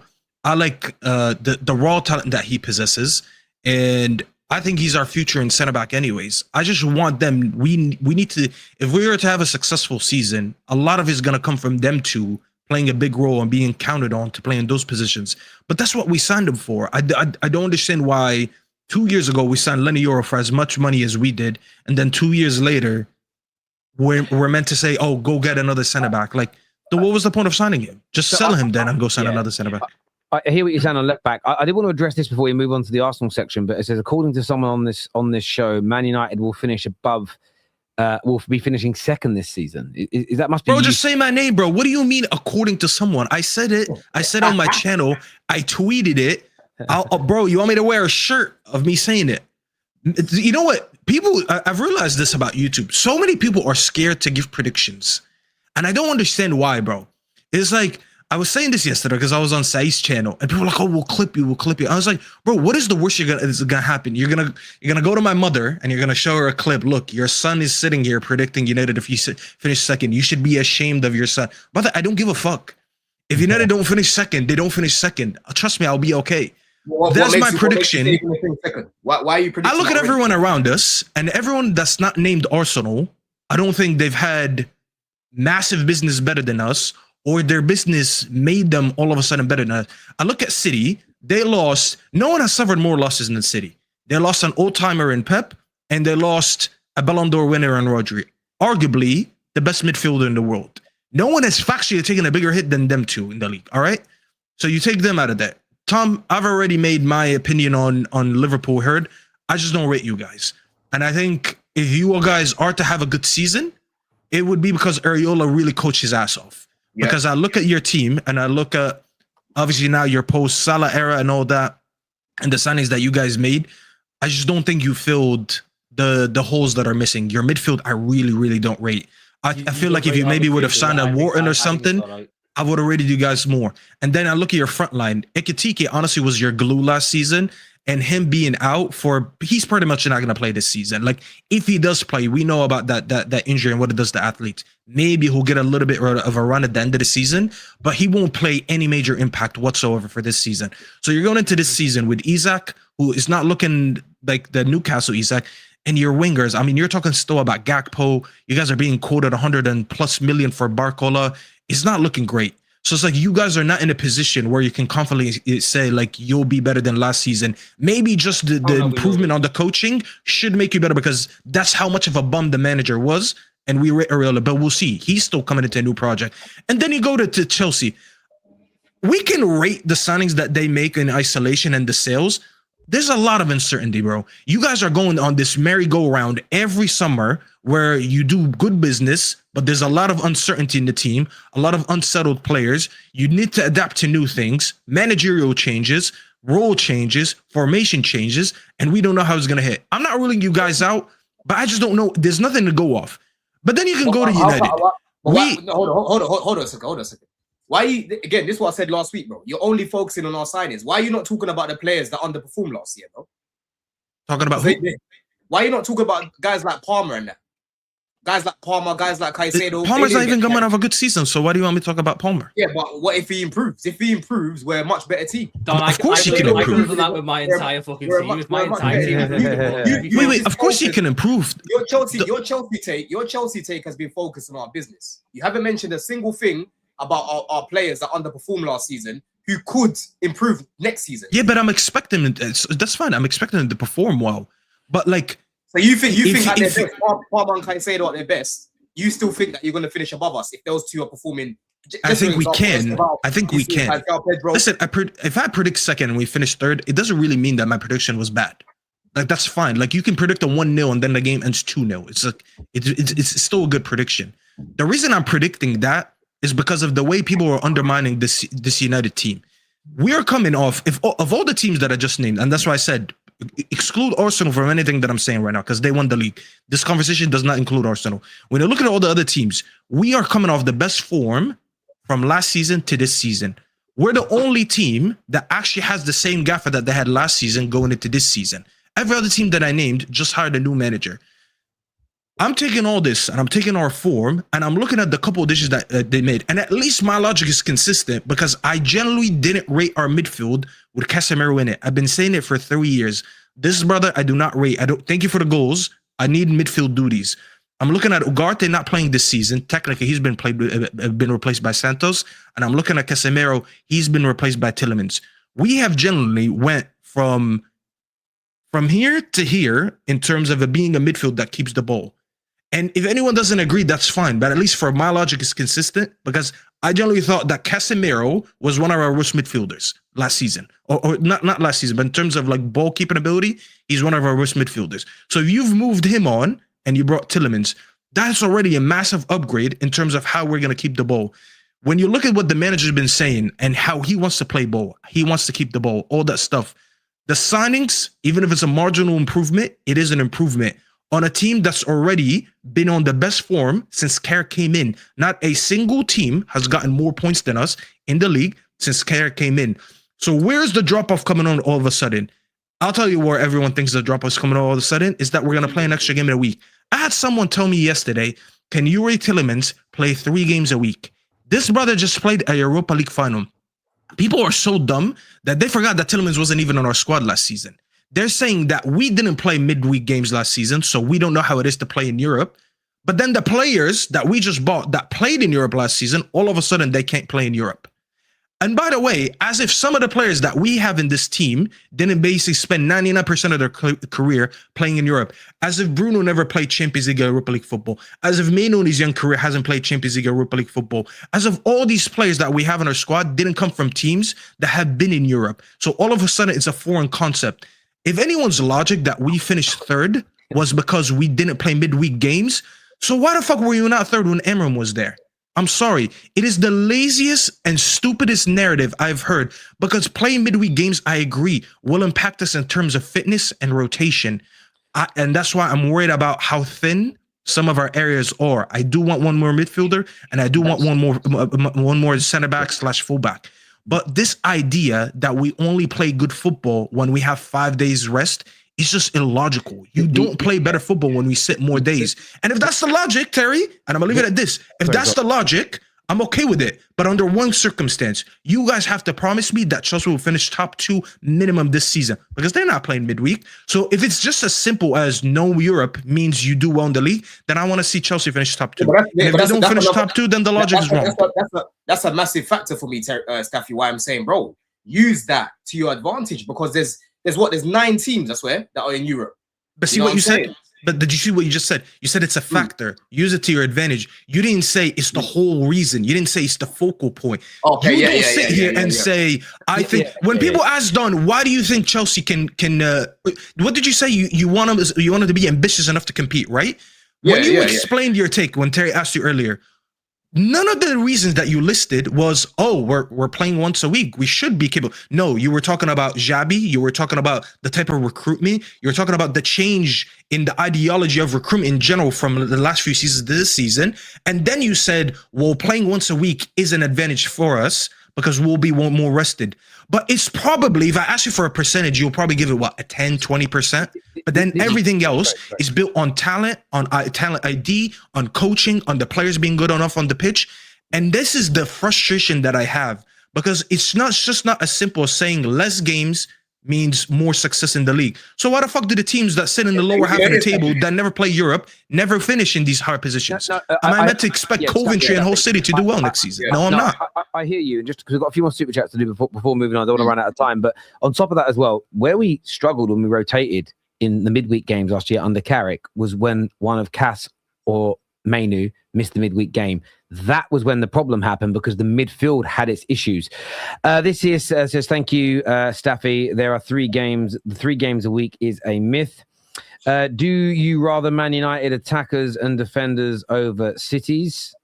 You rather Man United's Attackers. Do you think United's attackers and defenders are better than City's? So do I think we better have a better attack?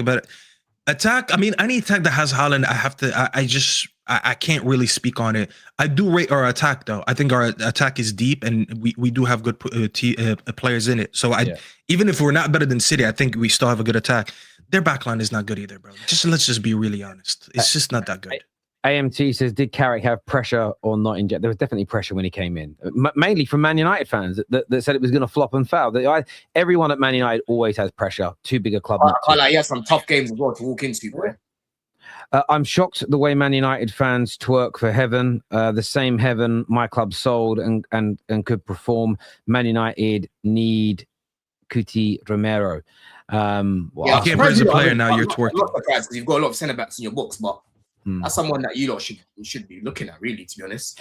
I don't want Romero. I don't get the super chat anyway. I praise the player, so now I'm twerking for him. No, but the praising Aid in heaven because he's been good for United when he's played. That's not about what he was like. That'd be like if Don sat there and went, "Oh, why do you rate Rio and Gamar? Because he's fucking good when he plays for us." It's not. You didn't play him. It doesn't make any sense. That super chat. But Rio's a bad example though, because he was good for us as well. It's just that he wanted to move on. Bro, you'll never see people just give you a logic back while you're wrong on rating some. It's just always labeling. You're twerking. Khalas, bro, I'm twerking, bro. I'm gonna go twerk my ass later for Aid in heaven again. I don't know what to tell you, bro. I rate a player. Khalas, that's worked. Mark is the same person moaning about the summer that wanted us to abandon the summer plans and sign Gallagher in January. Did he really want Gallagher? He really wanted Gallagher, yeah. Ew. Oh my God. Yeah. I swear he wanted Southgate as well. But he's written. No, I don't know. He didn't want Southgate. No, he didn't want Southgate. You wanted Southgate. Actually, I got a little Snapchat memory the other day where you were like, "I'm not actually mad at bringing this Southgate." Yeah. In fairness, he said he would give it a chance. Yeah, but there was a reason. No, there was a reason though. It was like give me Southgate because it was. I don't remember who we were in the studio in one of the studios in London when I said UH and but it was like I said it, but it was more of a because I don't want this thing. It was kind of like I can't quite remember what the opinion was, but I said something to that effect. Mark celebrated the Ugarte signing. I'll be honest, I guess that's a really bad stain on anyone's resume. When you celebrate an Ugarte signing, it's hard to recover from that. This year says, I bet Terry, I bet you $500 you can't stream from the Stratford end. Well, you owe me Stratford. You owe me $500 because I can't. I can. But it doesn't exist. The Stratford end doesn't exist. It's not even a part of Man United Stadium, my friend. Stratford is in East London. Stretford is in Manchester. So, my friend, you've done yourself trying to be funny.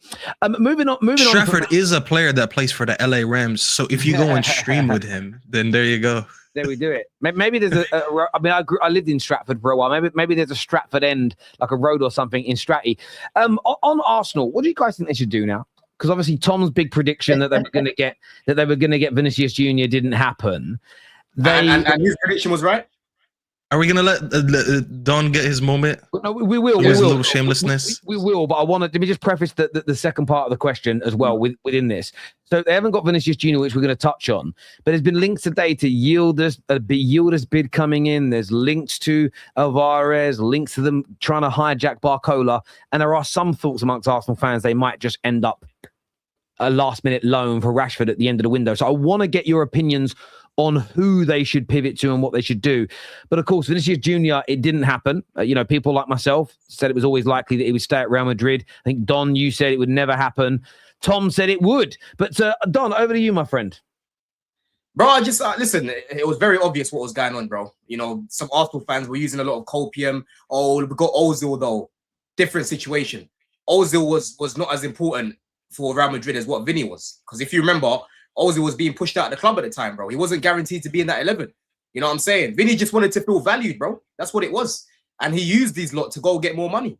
You know what I'm saying? These lot can try and say, oh, we didn't get used, bro. It happens all the time at work, man. People, when they're working somewhere, they get a little bit comfortable. Their employer might not want to give them more money because they're there already.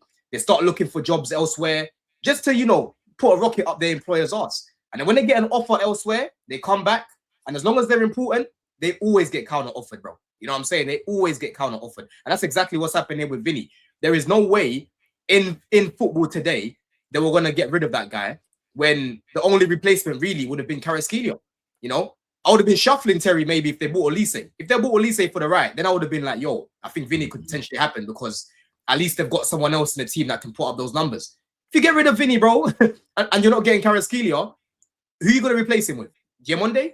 Diamonde is nowhere near Vinny. You know what I mean? So, yeah, man, I did not see that happening at all. I wasn't panicking at all about it. I was letting these lot delude themselves that they had a chance. Yeah, okay, you put your name in the hat, but you lot got happy because an influencer of 300k followers replied to your message, bro. But what happened after that? Nothing. You know what I'm saying? So they ain't got motion to do that. They ain't got the motion to do that. So I'm not surprised at all. I was just patiently waiting for the news, Terry. That's what I was waiting for. What should the next step for them be? Because we've seen big news outlets in Italy say today they're going to make a big play for Yildiz. I think they approached it earlier on this summer and were told no. There are some Spanish outlets, and the Sunday Times, a very reputable news outlet here in England, has said that they're going to go kind of all in for Alvarez. There are other people that think it's going to be far more, what's the word, conservative, and it might be an Ndiaye, it could be a Rashford on loan. What should they do? Because if we're honest, I don't think it matters who they pivot to. It's never going to have the same buzz that a Vinicius Jr. would bring in. But it doesn't mean they can't still sign a player that's going to improve their attack. What should they do now with the players that they are credibly linked to? Yildiz is a big good move. Yildiz is probably the best option.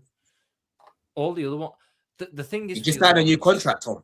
Yeah, there's big sort of hang-ups with each of them now. That's the problem. Like I saw that they might be trying for Barca. I think we've got we've now got like 3-4 weeks on them in terms of convincing the player. I think he wants us as the main thing. I don't think Arsenal can turn his head at this point. Ndiaye, I think Ndiaye is a great little player, but is he great? NDI? Yeah, Ndiaye. NDI. NDI. Okay, sorry. NDI. Same thing. You know what? We're gonna put it. I'm gonna put it on Google Translate and see how they pronounce it. Yeah, that's a good one. Do that. But with him, do we think that he can go from being what is Everton is the big fish in a small pond? He gets to do what he wants there. It's like what Grealish was at Villa. Do you think if he goes to Arsenal, where everything's a lot more regimented in a sense, where everything he becomes a small fish in a big pond? Do you reckon he's got? But Tom, Ndiaye doesn't make sense if they were saying Rodgers doesn't make sense because Ndiaye was right. Not a Bocola type wing. Oh, was I right? Was I? Yeah. I put it in French and they're pronouncing it. Is that what I said? Yeah. Ndiaye. That's what I hear. Ndiaye. Because I was like, wait, what language do I put? And I don't know what they speak in Senegal, but I know they speak French. I was like, all right, let me just put French. It has, but I'm sure they have like some tribal languages there as well. So I was like, all right, I just put French. So this is a howler, bro. Like as much as I like Ndiaye and I was happy to take him at Chelsea, I still look at him, as like a central player, right? So if you're gonna go get him, you might as well have gone and got your main target, who was Rodgers, bro. You know what I'm saying? So yeah, but I think it makes sense to them now. Rodgers. No, but I think he's not. Say again. I just think you beat them to Rodgers. I think you offer the better package. I think that it wasn't that Arsenal didn't want Rodgers. It was obvious that they did want Rodgers. They just couldn't get him, so they now have to move to a different target. Regardless of no, but I'm saying the copium was at the time was, oh yeah, well Rodgers ain't an all-out left winger anyway. He doesn't suit us. He suits Chelsea more. Let's go and get a Bocola, for example, because they didn't expect to go in for Vinny. That's what I'm saying now. The best thing Arsenal can do is get themselves involved with Bocola. But I don't think Arsenal will overpay for Bocola, bro. I don't see it. I don't. No, but Don, you got to separate what the club are doing and what the club want to do, compared to what Saucy Saka 7 on Twitter is saying because they lost out to Morgan Rodgers to the rivals. If Arteta and Arsenal initially went, I don't think Vinicius was never the plan. Vinicius is an opportunity that presents itself to go, oh, we could go for that. But their plan was Rodgers. So that makes me think they planned for how to fit him in the team. So therefore, if they move to another guy who can do that, might not be as good as Rodgers, but if they move to another guy who can do that similar role, i.e. Yildiz, i.e. NDI, that makes more sense than doing a complete shift to a Barcola who seemingly, I believe they've got their winger in to Zolis. Nah, but the thing is, Bacola's a closer profile to Vinny than Ndiaye and Rodgers, bro. Like, yes, but I don't think Vinny. I don't think now. Their plan was Vinny wasn't their plan for the wing. Vinny was an opportunity that presents itself. So they're not going to now change their plan for the left wing because of Vinicius Junior. I hear what you're saying, but we've had conversations about who would suit them more, Bacola or Rodgers, and a lot of Arsenal fans were like, "Yo, I like Rodgers, but I think Bacola would suit us more." So what I'm saying is, for me, what would make the most sense is to go in for someone like Bacola. And that's where Liverpool need to make sure they get that wrapped up quickly because Diamonde's off the market. Bacola, potentially is going to be off the market. Obviously, Vinny is staying. So they're running out of options right now, bro. If they go signing Ndiaye, to me, that just kind of looks like they're scrambling now because they've gone from Rodgers, then you've gone to Vinny, then you've gone to Ndiaye. Like, bro, you're looking at Bacola's on your list. Diamonde was on their list. It's not really clear. You know what I'm saying? So I'm intrigued to see what they go and do now, innit? Because I don't see them signing with Yildiz, bro. He signed a new contract in February, right? And what we know about these, man, they don't want to overpay for certain man. They might have said on paper, yeah, we'll pay for Vinny, but Vinny's Vinny, bro. They want to overpay for Rodgers. You know what I'm saying? I don't see them paying the big bag for Yildiz right now. There's not long left of the window, Yeah, and then when you try to deal with any clubs in Serie A, bro, you will learn the hard way because them clubs, they will try to fleece you, bro. You know what I mean? They'll try to get everything out of you. So I don't know what Arsenal are going to do on the left, personally. Innit? Neto's there, blood. Neto's there.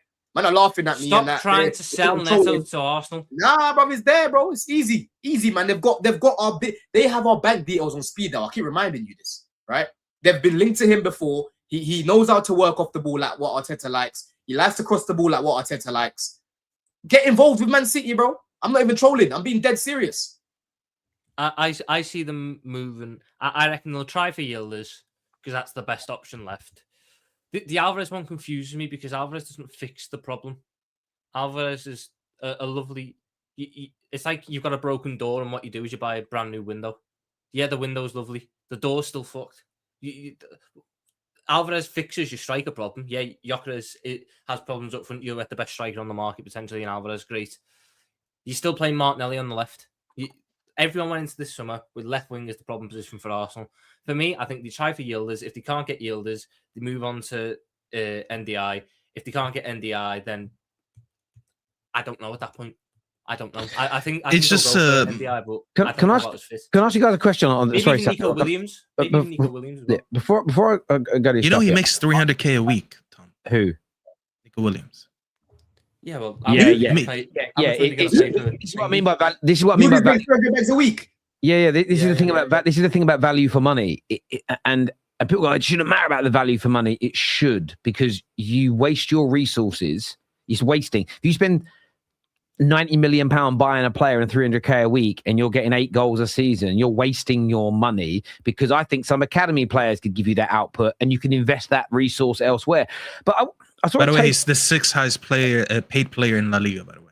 Only Jude, Oblak, Yamal, Vinicius, and Mbappe make more money than him. Shit. I heard a take earlier that I wanted to throw to you, Staffy, and I want to throw to the panel. And the take was that Arsenal's attack isn't in the top 3 in the Premier League. And the person making the claim stated that even Leeds United have a better front 3. How close do you feel that claim is to being accurate, that Arsenal doesn't even have the best top 3, the best front 3 in the Premier League, right as it stands right now? Sorry, Leeds' front 3? Why do you Leeds' front 3? Calvert-Lewin. Who is it? Okafor's name. Okafor, yep. And then who's their right winger? They just signed. What didn't they just sign? Not Harvey Barr. They signed. They signed that player. He used to play for Liverpool. He was at Leeds. He was at Harry Wilson. Harry Wilson. They signed Harry Wilson. Yeah. That's a very good signing. Oh, I didn't even know they did that. That's a good sign. Hey, listen, bro. Arsenal. There's questions about everyone. Steph, you was asking questions about everyone, and you weren't trying to include Arsenal in that. Yeah, but bro, they need to fix their attack. No. But the reason I said that is because I was looking at the teams around United that I think United would this summer at least maintain the level or slightly improve while everyone else did it. I don't think Arsenal have improved their attack, as you say, but I don't think they dropped levels just because they also signed Bruno G. But if you want to have a conversation about them, we could. The thing with Arsenal, by the way, to your statement, Terry, I do think that statement's pretty accurate.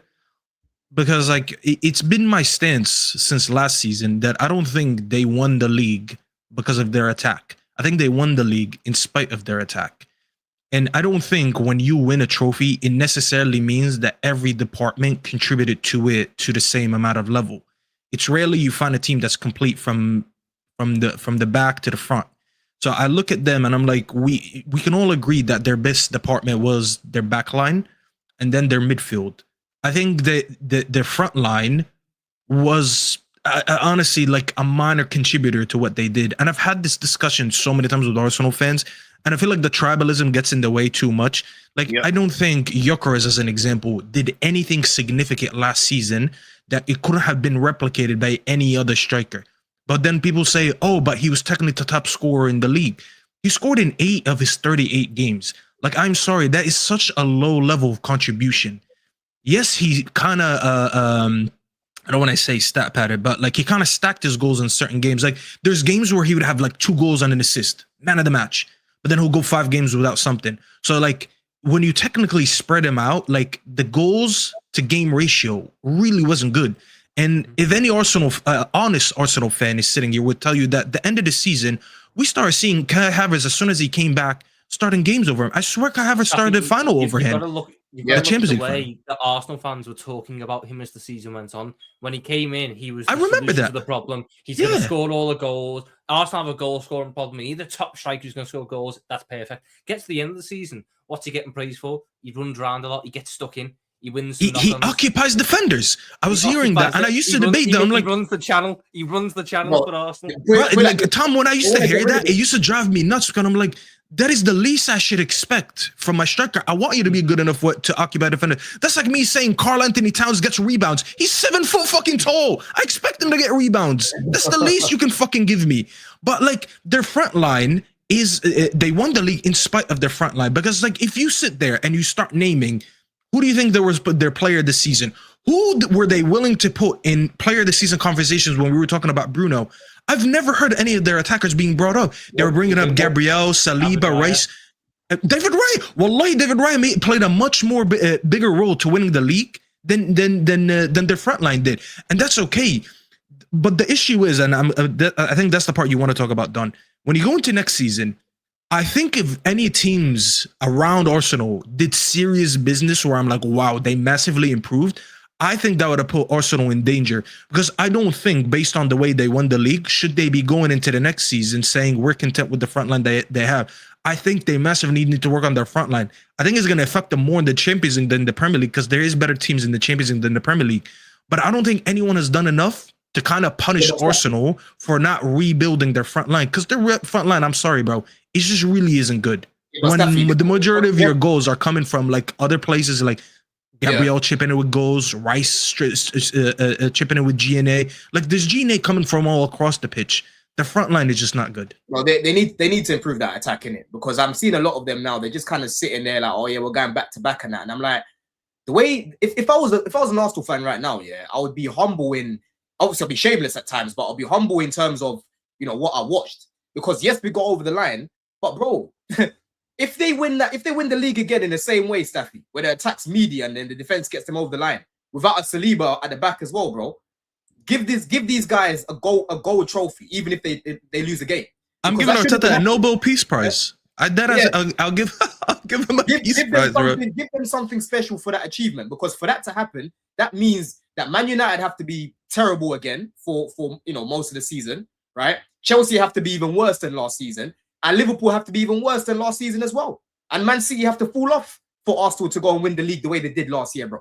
Because the way they did it last year, okay, cool. Like again, it was mainly down to their defense, bro. I've come on here many times. I've praised them many times about how many points they won just from winning 1-0, Staffy.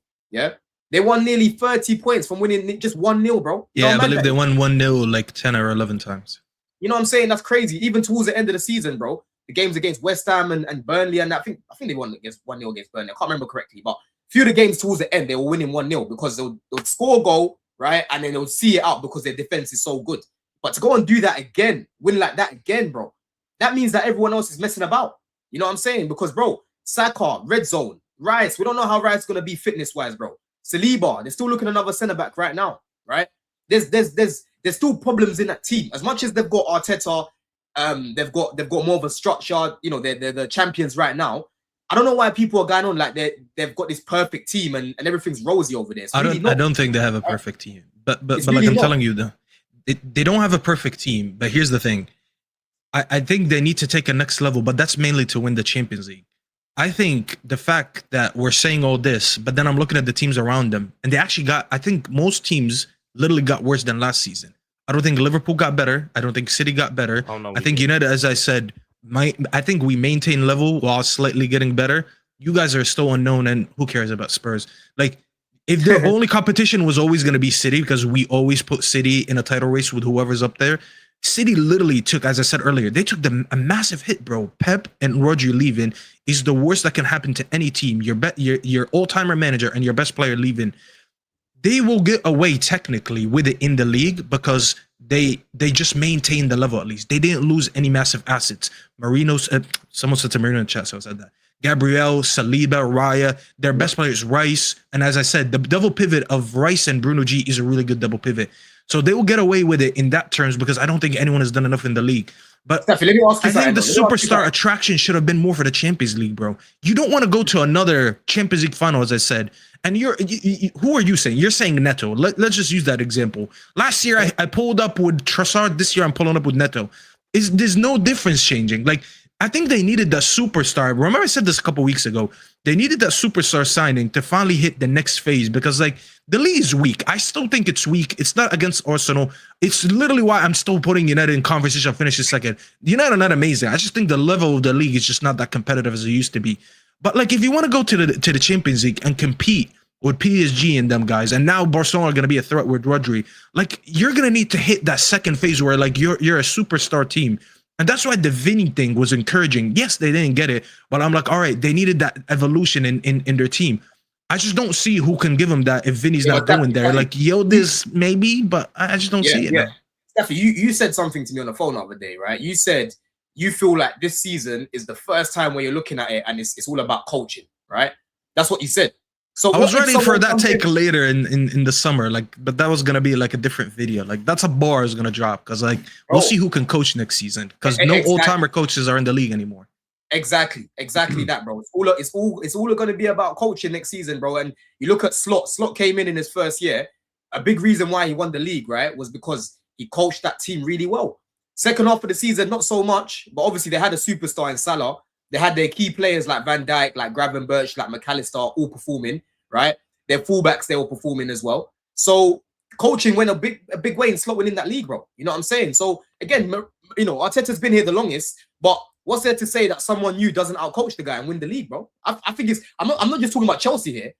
We don't know. There's so many. It's so open now. It's so open right now. I agree with you, but, like, it's very hard to bank on a lot of these guys. And this is why I said this. Like, I think next season, and I think we should all agree with this. Let's just be really honest. This is the first time that all of us, I don't care how old you are, we're all different ages here.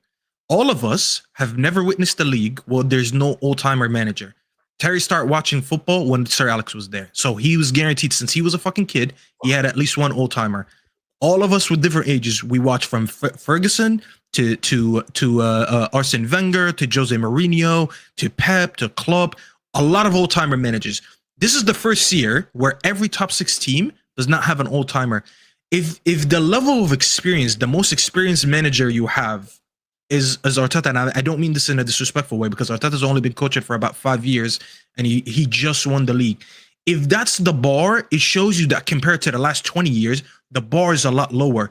So when you look around, you can no longer have this conversation where, like, you know, I think we can win the league, but oh fuck, we gotta go against Pep. Oh fuck, we gotta go against Klopp. Yeah. There's no one that has that stature of a manager anymore. Yeah. And that's why I'm thinking next season, and I said this to Don, we'll see. Next season is going to show us who can coach and who can't coach, because the level of teams is very relatively close, but the managers are very unknown. Your best managers have been coaching for 3, 4, 5 years. That is not a big sample size. So yes, anyone couldn't overtake Arteta, but you have to be a very good manager to say, look at me. I'm completely not a favorite, but look how I coached this team to winning the league or to second place, third place. I hear you there. Let's jump in some of these super chats on the show here. The first one here says, The hypocrisy calling Arsenal fans unbearable, yet everyone being unbearable and dunking on Arsenal fans not signing Vinny is just embarrassing. Look, every fan base are unbearable if you don't like that fan base. I've seen Spurs fans all week on TalkSport predicting they're going to win the league. I quite like listening to it, but it's quite unbearable at the same time. Didn't Arsenal offer a blockbuster contract? They did. They offered a massive contract. Arsenal did their part. I'll give them that. They did their part. But I think Arsenal just got used. That's it. Like, a girl just broke up with her mans. You took her out for ice cream. She cried on your shoulder a little bit. You know, she vented to you. You gave her a good time. Next day, she was back with her mans. That's really bad. So Arsenal made Madrid shit their pants and give Vinny a bigger contract. I love the hate from rivals. Why are you flexing getting used though? Yeah, we got him more money. We didn't get to play them. We got him more money from Madrid. I saw Troops doing the same thing as well, bruv. I'm like, we're a big club. We're a big club. We're the reason why they've done this. I'm like, brother, what are you talking about? You know what that'd be like? That'd be like me a couple of summers ago going, yeah, we made Chelsea pay £5 million more for Caicedo. We made Chelsea pay £5 million. You know what it is? I just think Vinny liked the fact that there was reassurance. Like, if this doesn't work, I have another club that's really interested. And that's why I did the girl analogy. Because women like to have options. Like, oh, if my man's is not good enough, at least I know I have a roster of men that want to date me. That's pretty much what Vinny did. Like, he knew Arsenal was in his back pocket. But low-key, we all knew he was just trying to get his benefits from Madrid, and he did. So I guess fair play.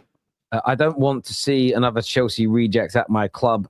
Keep Neto at your club unless you agree to take Madueke back, Don. Would you swap Madueke for Neto? Impossible. Do you know, I will say, the fact that Don wants to get rid of Neto so much, right? It shows all the Neto prop was false as well. What do you mean? What do you talking about? Well, if you're like, come on, Arsenal, please take him. It shows all the prop you did for Neto weren't serious, because why would you want to lose a player that you really rate? Wait. Hold on a second, Terry. My left side, right, at the minute is covered. My right side is not a problem. We don't need him anymore. They need him. You know what I'm saying? Yes, they need him. Okay, they need him. But you propped him and praised him and loved him. Now you're acting like he's a... you praised him. When? You praised him on many a time. I've never heard you go in. I've criticized him many times as well. Yeah, but you criticize players when they have bad games, but you have rated him. You rated him. Wait, no, don't lie like that, Terry. Don't lie like that, right? I've crashed it on that guy a lot. I've crashed it on Neto a lot. No one said Don. No one said you have. Like I was loving this guy. No. You really rate Cole Palmer, right? Yeah. But you've crushed it on him when he's been bad. Yes.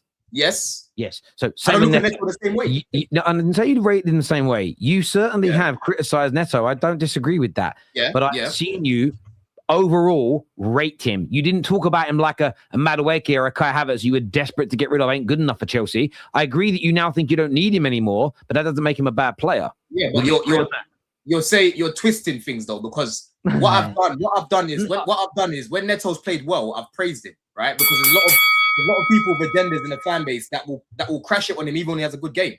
When he's had a bad game, I will criticize him. And I've told you many times, he is very limited. I've told you this, bro. I've told you that. Right. Yeah? And I said to you, I would get rid of him and bring in Jared Bowen. But now Bowen signing you, he's staying at West Ham, bro. You know what I'm saying? So don't make it out like I've been onto Neto, loving him at Chelsea. I haven't, bro. Never once said you didn't criticize him, but you definitely rated him. I completely shocked that Don doesn't understand what Arteta wants to do with the squad. What's with the towering tactics intellect he has. The problem with Don saying that the Neto stuff is the assumption that Arteta wants to continue playing the same way. It's the other way around. He had to play like that because of their attacking personnel. Don just wants to troll. Is what I'm just hold on. Big up yourself for the super chat as well. That's a nice super chat, right? But I'm dealing with the reality of who is available. I'm not trying to troll you, bro.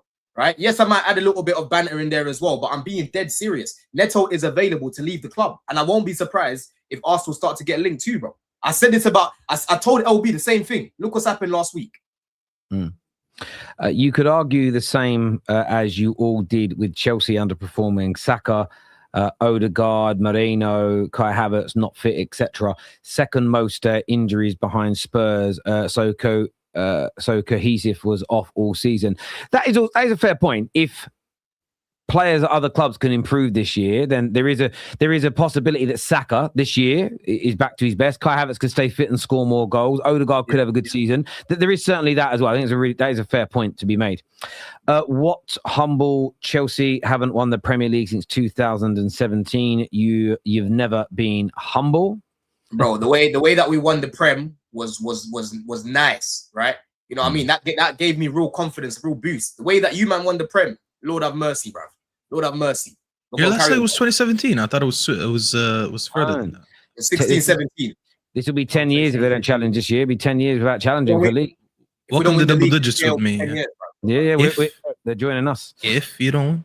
Number one, this here says, I want to get better talent in the attack. I want the emphasize that. But two, our attack did its job that helped us win the league and reach the Champions League final. Your expectations for Gyökeres are not ours, is what Mark absolutely not. No. That was how you sold him when you bought him. Thank you, Tom. My expectations for Gyökeres was a lot lower than them. I said if Gyökeres gets 17 to 20 goals, that was a successful season. They all said, no, it has to be 20, 25. And I'm like, he's not going to do that.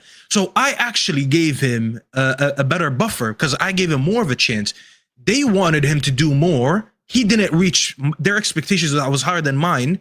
But then all of a sudden, my expectations were different. I'm sorry, bro. No, that's not the... You know what? I don't even care that he didn't reach the number. The fact that at the end of the season, he was getting benched for Kai Havertz, it should have literally been alarming. And I'll tell you this, Terry. I believe there's no factual evidence to this because I don't work for Arsenal. I'm not sitting there with their meetings and all that. But I believe if I could sit right now and interview Arteta and get the truth out of him, if I ask him, would you want to sell Gyökeres as an example to sign another striker like what's his name, Alvarez or whatever, I think he would say yes. Bro, I think if he could, he would sell him. Yeah. The proof is in the pudding. They want to get rid of him now. A lot of Arsenal fans still want to get rid of him now.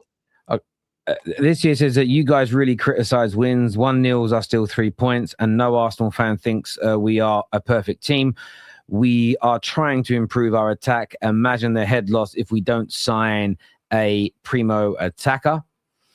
Unfortunately, Gyökeres, I think he means. Yeah, he has written yuck there, hasn't he?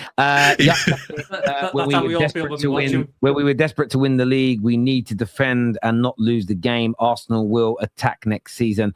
Arteta is a dynamic coach who don't stick to one game plan. I honestly think it's about how other teams play as well, though. Arsenal did something last year which was sensible. No other team did it well enough.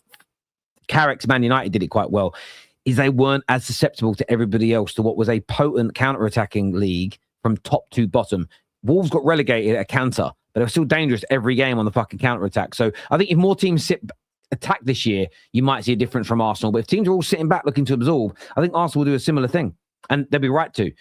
Also, Arteta has proved he can coach in different ways. 2023, as an example, we can all go attack. We can go all out attack and play good stuff, or we can defend. Just got to find a balance. This is from Don AFC. He says, Terry, please do something, man. Stop letting these low budget icon waffle like this. We will finish 5th behind Chelsea with Saliba from AliExpress. I love that account. I love him so much. Every week, bro. He's honestly so fun. Bro, you know Vader, Man City, he always cooks Vader as well. What, he comes with that same name? Yeah, the same account. He comes to my show every Monday, Thursday, and he'll send at least 3-4 super chats. He has so many nicknames to Vader. And the thing about him, like, his banter is not overly disrespectful. Like, it would just be playful banter. He's hilarious, bro. He's my favorite. This here from Tony. His name's Don whatever. Everything was it's the same account. That guy, yes. Is it a problem to rely on the best part of your game? Why on earth would it not be sustainable? Heard it repeatedly last season and we won. Don Steen doesn't like it, so Arteta must change his style. Just because you've got the best defense doesn't mean you're going to just automatically win the league, bro. The year before that, Liverpool had a worse defense than yours and they still won the league because they had a better attack. I mean, Staffy is right. Gyökeres is a bum worse than Eddie. Gyökeres is the worst striker in my club since Sanogo, is what D says here. And this here says, Don, Don, you overglaze your new players before they play, is what AMT says. Where about overglaze? Where about overglaze anyone? Sure, but the problem with your logic is Neto is not an upgrade, not what the club is looking for based on their statements. You know this, but disingenuous. Of course he'd be disingenuous about you buying him. He's teasing you. No. I literally said the only 2 world-class left wingers is Kvaratskhelia or Vinny. Everyone else is a big drop-off. That's the reality. You don't like the reality of the market, bro. That's what it sounds like to me. This here says, big up my bro, Staffy. Love you, bro, is what Don says here. Don _AFC1 says here. I just realized the profile picture of Don. Look, I want to thank you all very, very much indeed for tuning into the show today. A little bit longer than normal, going into the 2-hour mark, but I want to thank you all for being here. Please hit that like button before you go, please. Just get the likes up on the show. If you could, that would be amazing. Gentlemen, thank you all for being here. Pleasure to speak football with you. Take care. Goodbye. God bless. And I'll see you all again soon. Peace.